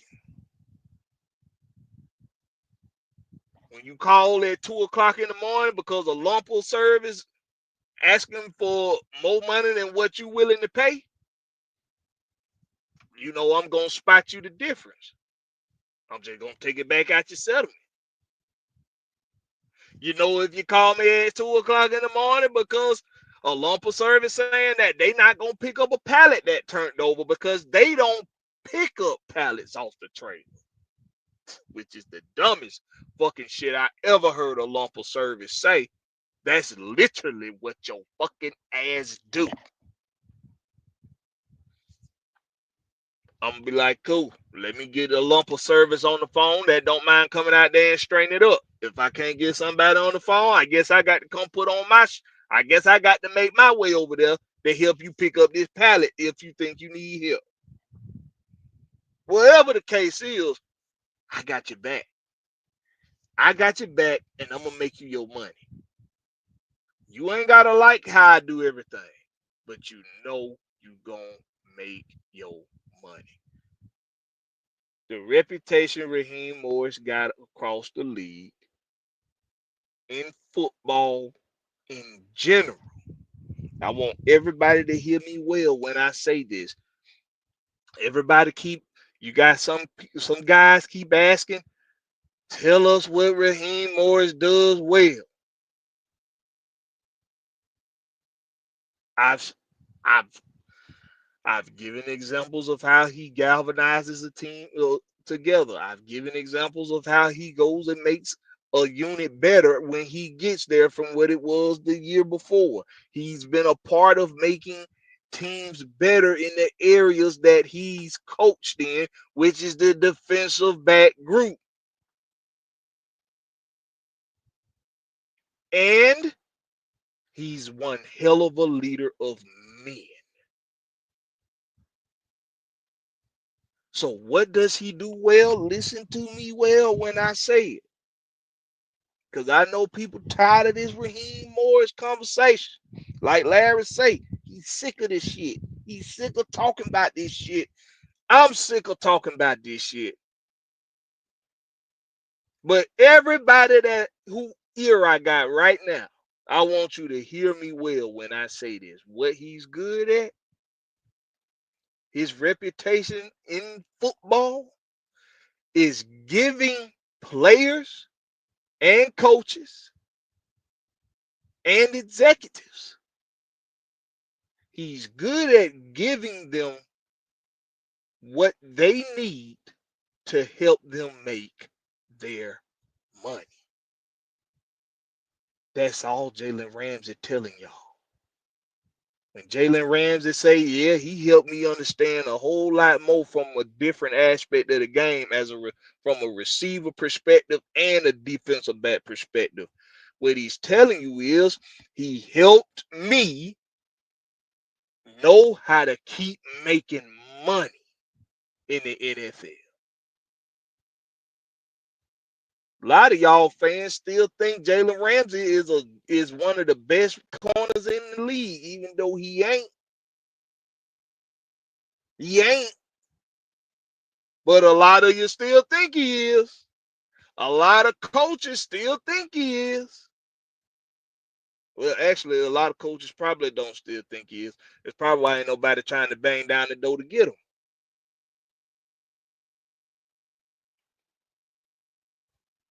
But that is all that he's saying. What's up? Who trying to say something? You trying to say something? He all No, right. I'm just listening. Yeah, he all right. I feel what you're saying. He is Raheem is the leader of a man. I don't know about that. I Cause just let me say something right quick. Cause think about this. You think they would have went and got James Pierce Jr., bro?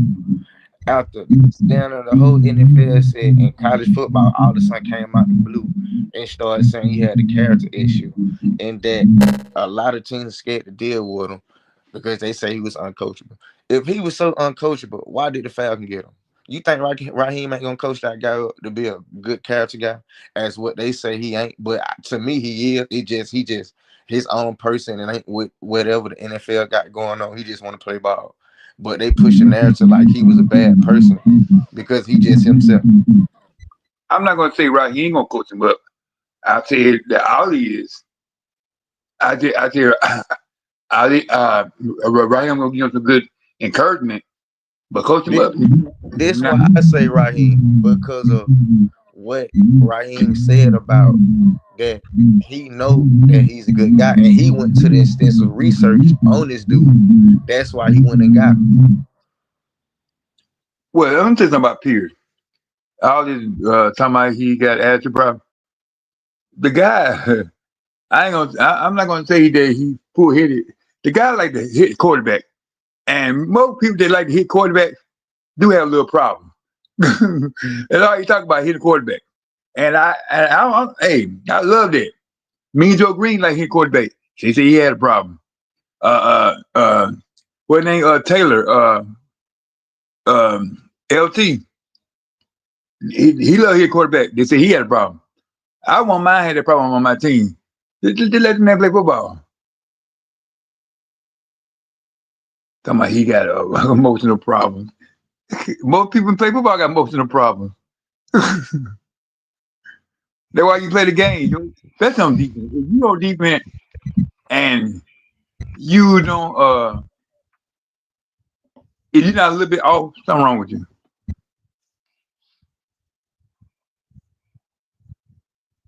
I have no problem with a player that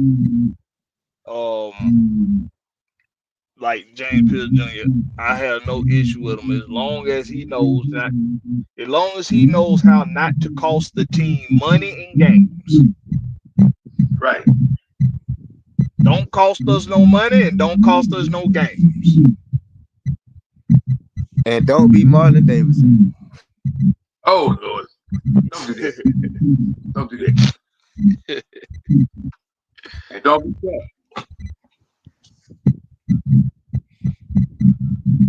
Be Marshall and Lynch. Oh hell. Be him. But look, I know something about Pierce. You know, like I told you before. You know, more people more players when they tackle a quarterback, they celebrate. That man don't celebrate. He'd go right back to the huddle. Like I did that. Come on, Knicks. I love that. He ain't got time to celebrate. He wanted to get the quarterback. They said in an interview with Phil Simms, they said, "Hey, you know Phil Simms quarterback. Will you tackle him?" He said, "I tackle any quarterback." I love that. That's what we need on your team. A badass. Yeah, that's what he is. He give you badass vibes. Hey, straight black F41 energy, man. It's how Tori interviewed him. She was scared of hell to interview him. Hey, so I be looking at this other show that she be on with Locked On Sports Fab, and she said that she was like, man, I was kind of a little bit uncomfortable when I interviewed James Pierce Jr. But she was like, and she said herself, she was like, but he's not the person that everybody making him out to be. And it's kind of crazy that they doing that because he just want to play football and that's it. And they mad and they don't like that. He just want to play ball. Yeah, because I mean, he did that look like he'll kill you. Hey, look on my side. I'm not with this one. But yeah, he'll kill you. But he probably just humble as hell. He's talking about, Change it out quick. I don't hang out with nobody. I just play football. That's all I do. I like, yes. We, we ain't got to worry about him in the club. He be We ain't doing got shit at the wrong time too. crazy So he statements. told construction. Like, why he wait the summertime to do this? What's up, Will? What's going on, fam?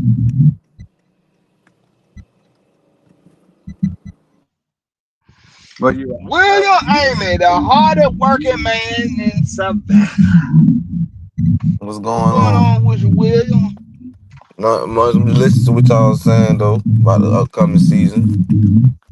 Yeah, we got about 10 more minutes, then we gonna shut it down. What you got for it though, man? Cause what I'm being clear about this morning is one, the Knicks ain't finna do that shit again because ain't no damn way Tyrese Halliburton only scoring 8 points again.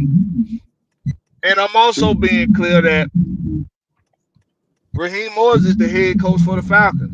So I'm gonna give you 5 minutes, with Amy, Yeah, and then I'm gonna use the last 5 minutes to explain Raheem Morris being the head coach of the Atlanta Falcons. Go ahead, what you got? so you want talking about the Knicks in Indiana? Whatever you want. It's up to you. Uh, nah, I mean really, I think they're gonna win. I just think they probably let the Knicks probably win because some one of these star players probably win like having a good night. With that being said, with Raheem, I'm gonna make it sweet and simple. Raheem Morris, I just want him to let the offense do what he got to do and let the defense do what they got to do. But overall, I feel like we should be balanced on both sides of the ball, and special teams like put opposing teams like on the 5 or 10 yard line, stuff like that.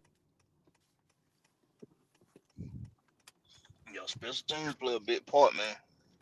Joe Texas Oh boy, yeah, what's up with you, man?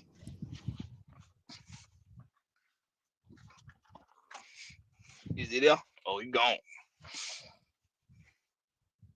Got anything else with him, man? man, that's it, man. To close it out. I'm listening to what you got to say.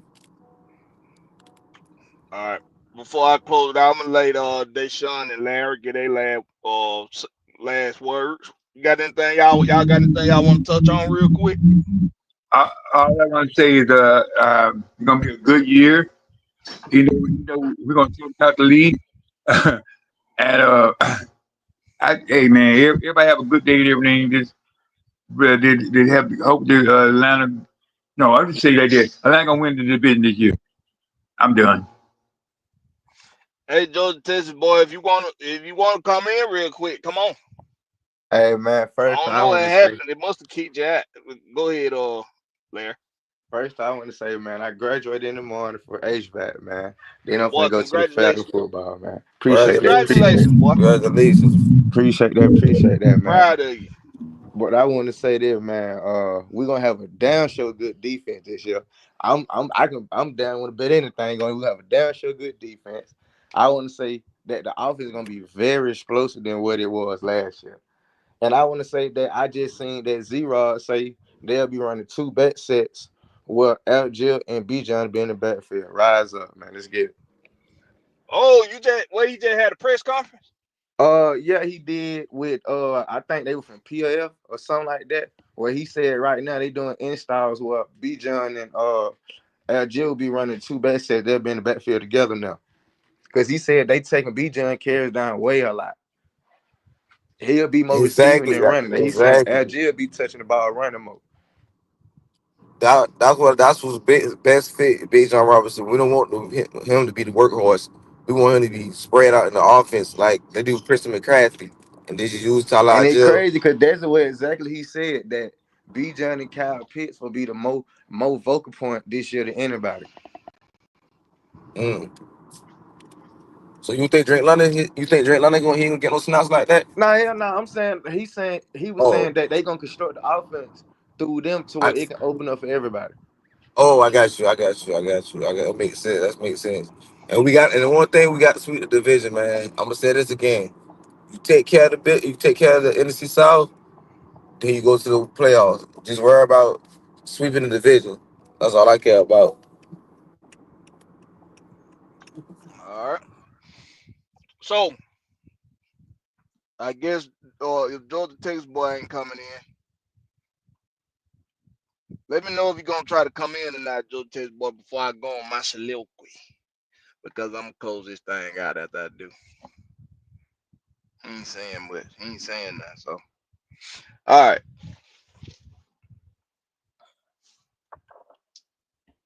Let's be clear. Raheem Morris is the head coach for your Atlanta Falcons. Being the head coach,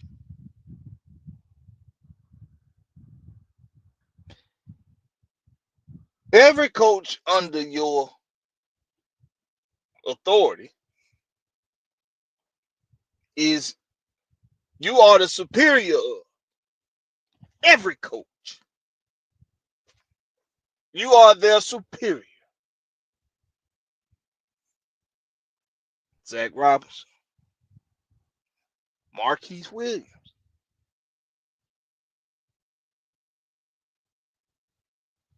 Jeff Oubre, Nate Ollie, or Oli, however you say his fucking name, Jerry Gray, and everybody else, all the other position coaches, all of the other quality control coaches. Raheem Morris is their superior.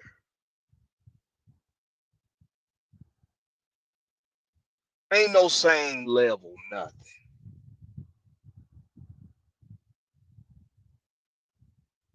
Jeff Oubre is highly regarded as a defensive mind, highly regarded as a developer. We know that he's a very strong-minded coach, and we also know that he's a very inspirational and motivational coach. And we know that him and Raheem Morris, in their real lives, are buddies.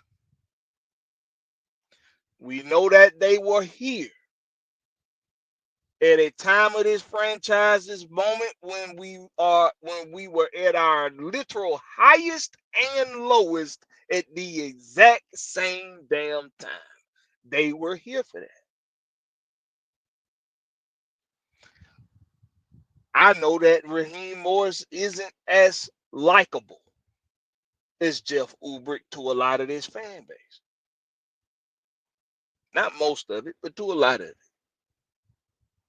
I know that Raheem Morris fucked up in 2024. And he got to make up for that. I know that when it comes to building and developing a defense, Jeff Oubre is probably trusted a little bit more than Raheem Morris, even though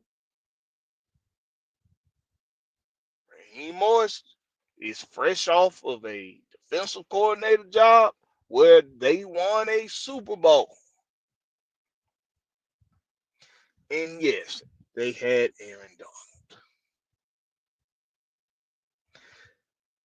He was also a defensive backs coach for a Tampa Bay Buccaneers team that consisted of a whole hell of a lot of NFL legends and a couple of Hall of Famers.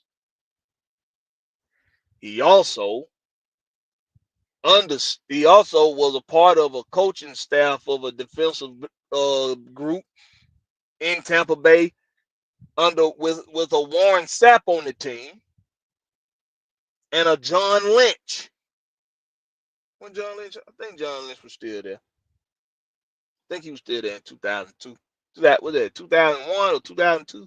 2001. I think John Lynch was there.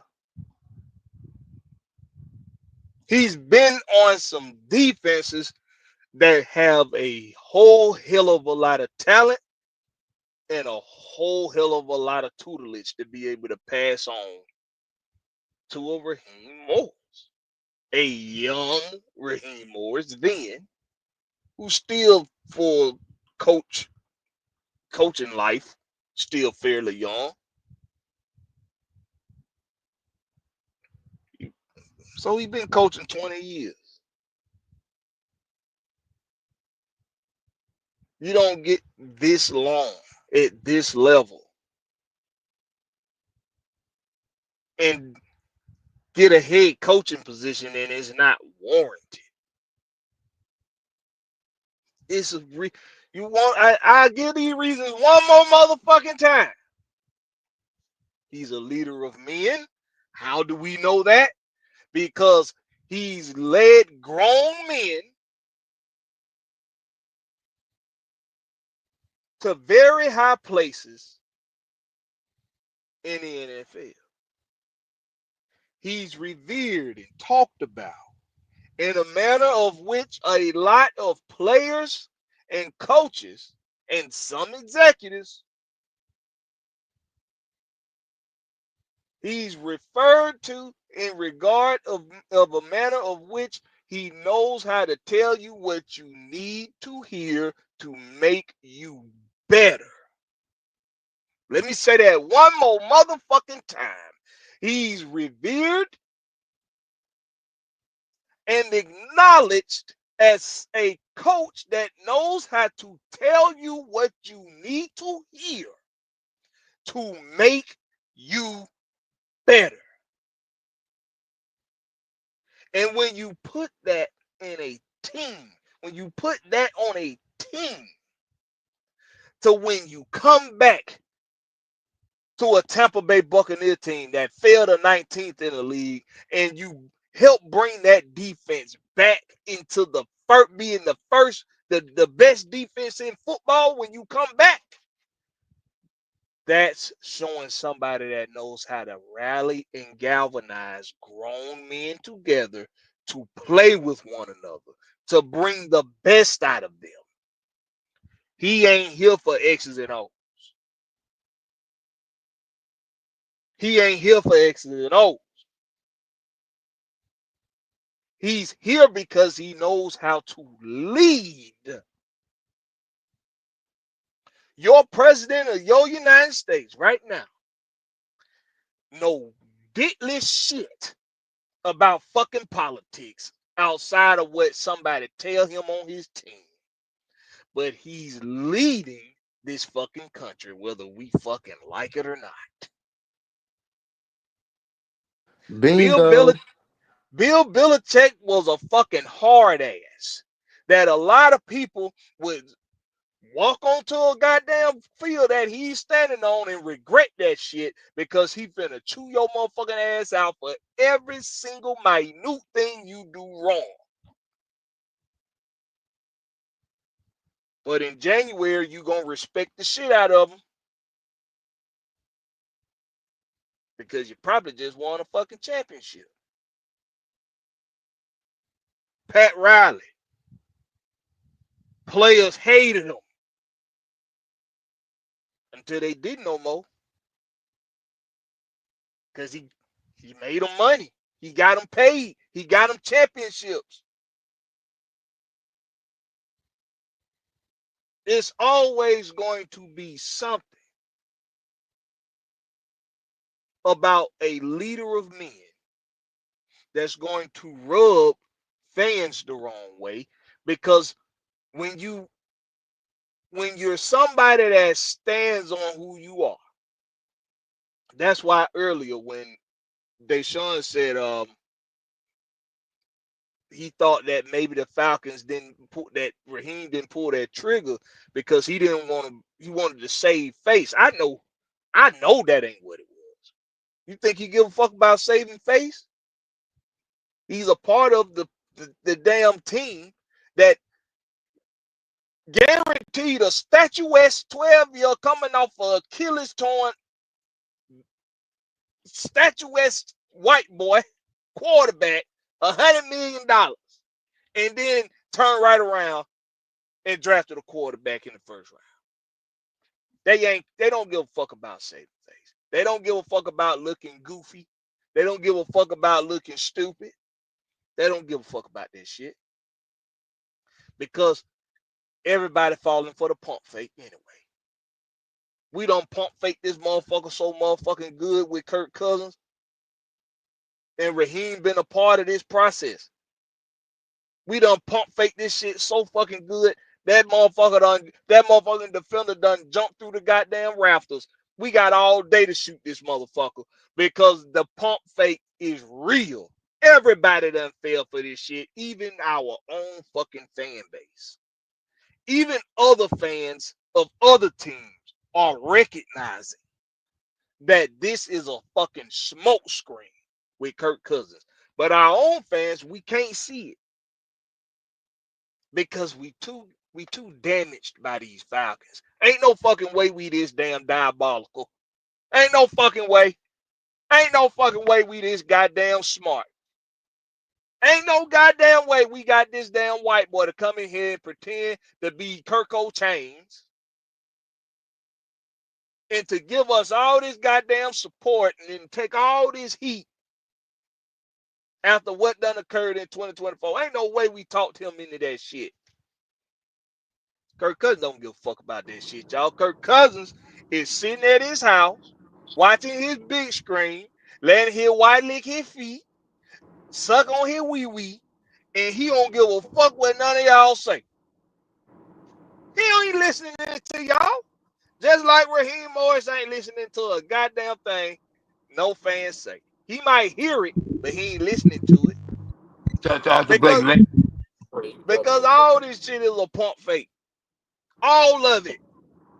But my And thing is, when we but oh, when I we ain't mean cut racking you. up the wins, hold on, Will, man. Go ahead, go ahead. When we racking up them wins, and when we racking them up, and when we look up in January and we still playing meaningful football,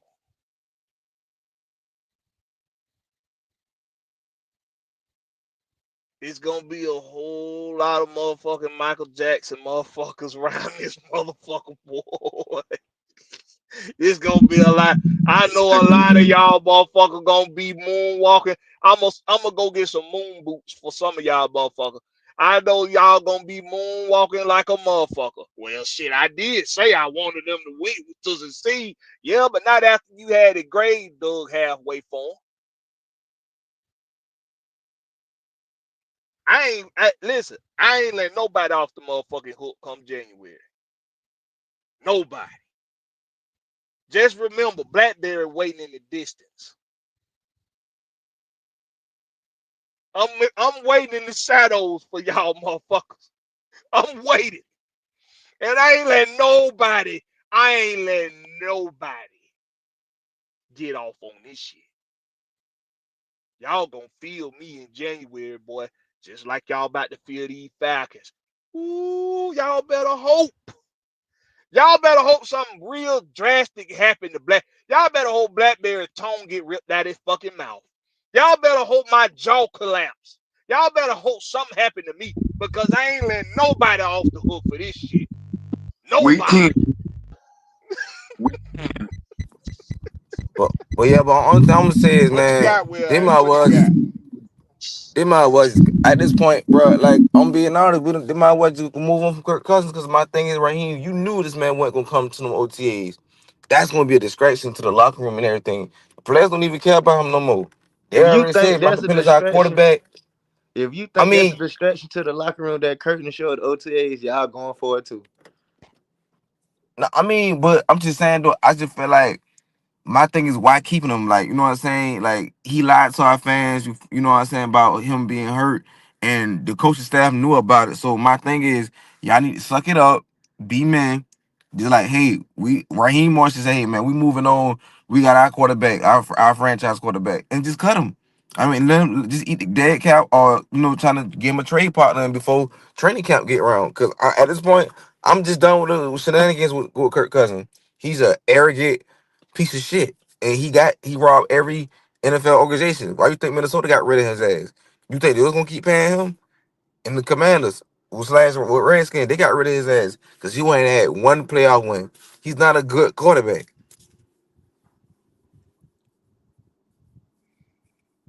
Well, that's what name it. Oh, that's how you feel about it. How you feel about it? He said, Kirk Cousins, you ain't gonna get an opportunity to disappoint Will Mamie again, you some bitch. You just know that, okay? He's already wiped his hand with your monkey ass. He don't give a fuck about no smoke screen. He don't give a fuck about no pump fake, no none of that motherfucking shit. You ain't gonna get the chance with William Amy again. I feel you, William Amy. Hard at working man in this event there, y'all. But anyway, we're gonna go ahead and close this thing out.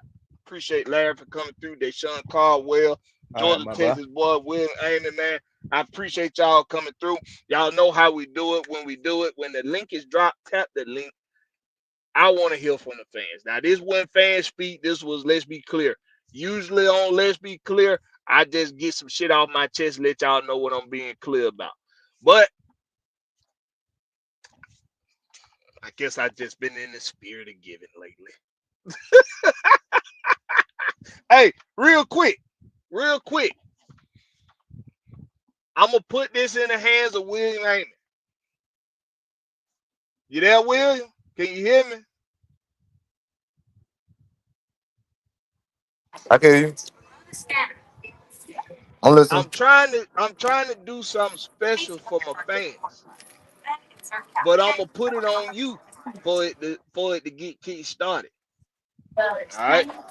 All right. Now, nobody was able to answer this earlier in the chat, but if you can give me the answer, next week will be the start of a raffle that I'm gonna do. Well, I'm gonna have 3 prizes for three fans after they win trivia mornings. After they can win in some trivia, I'm gonna Yeah. have 3 prizes, but it's gonna be a raffle, and we're gonna do chance based on who get what gift. Okay, Guys. but you got to get this right. If you don't get this right, we're gonna start over next week with a new question. Okay. Gotcha. All right. I'm going to reenact a skit from a television show. You got to tell me the actor or actress, where they did it at, and the character name. All You right. ready? Yeah, I'm ready. All right. Hey, I wrote a song about it. You want to hear? Here you go. William Amy gotta get this right. If the fans want some gifts. Thank you very much. All Where I right. get that from, William Amy? Hold on. Say that again. You want me to do it again? Yeah. Cause I can't hear you because the All right. wind was blowing and all that. All right, I'm gonna do it one more time. I wrote a song about it. You wanna hear? Here you go. William Amy gotta get this right. If those fans want some gifts. Thank you very much. That sound like damn, what's buddy name? Off of Tyler Perry. Uh Meet the Browns? Nope. Damn. Sound like him. If you say if you that far off, you ain't gonna get it. I probably ain't gonna get it. I thought it sounded like buddy off of Meet the Browns. I don't know who it is. But I still pull up Okay, to the so event though. I still pull up to the event. all right, so I'm gonna since nobody got now somebody got the character name earlier. Earlier somebody did get the character name, and it's Tubbs from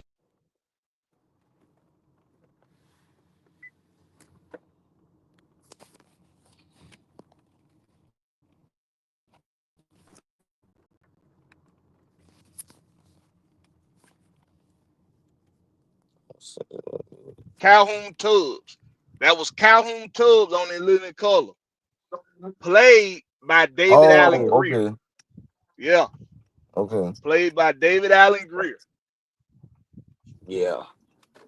Yeah, I ain't seen So you living color in a long time. yeah, Yeah, it's yeah, been a yeah. long time. It's been a long Yeah, it's time. been a long time. Probably that's the last time I seen it. I probably was like in Pamp when I didn't even Pampers. I was like a child. But that movie Man, like a y'all got classic. That's in the y'all gotta 80s. watch the classics. Y'all gotta watch the Yeah, yeah, classics. yeah. Yeah, cause But I got YouTube TV. I gotta get some more channels on my job. But then I went up. So I don't look at basic cable no more. I watch it like on my phone or something when I'm at work. So, but yeah, I definitely look right. at that. I definitely look at Yeah, that for man. sure, Y'all for go sure. check out In Living Color, man. It's a classic series or comedy sketch show. Go check out In Living Color.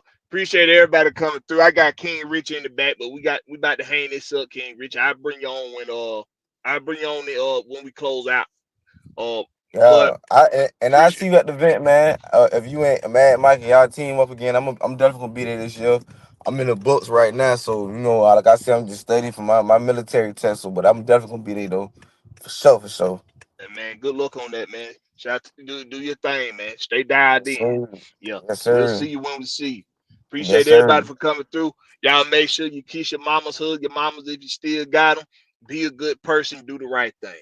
Catch us on the flip side, Yes, home sir. team.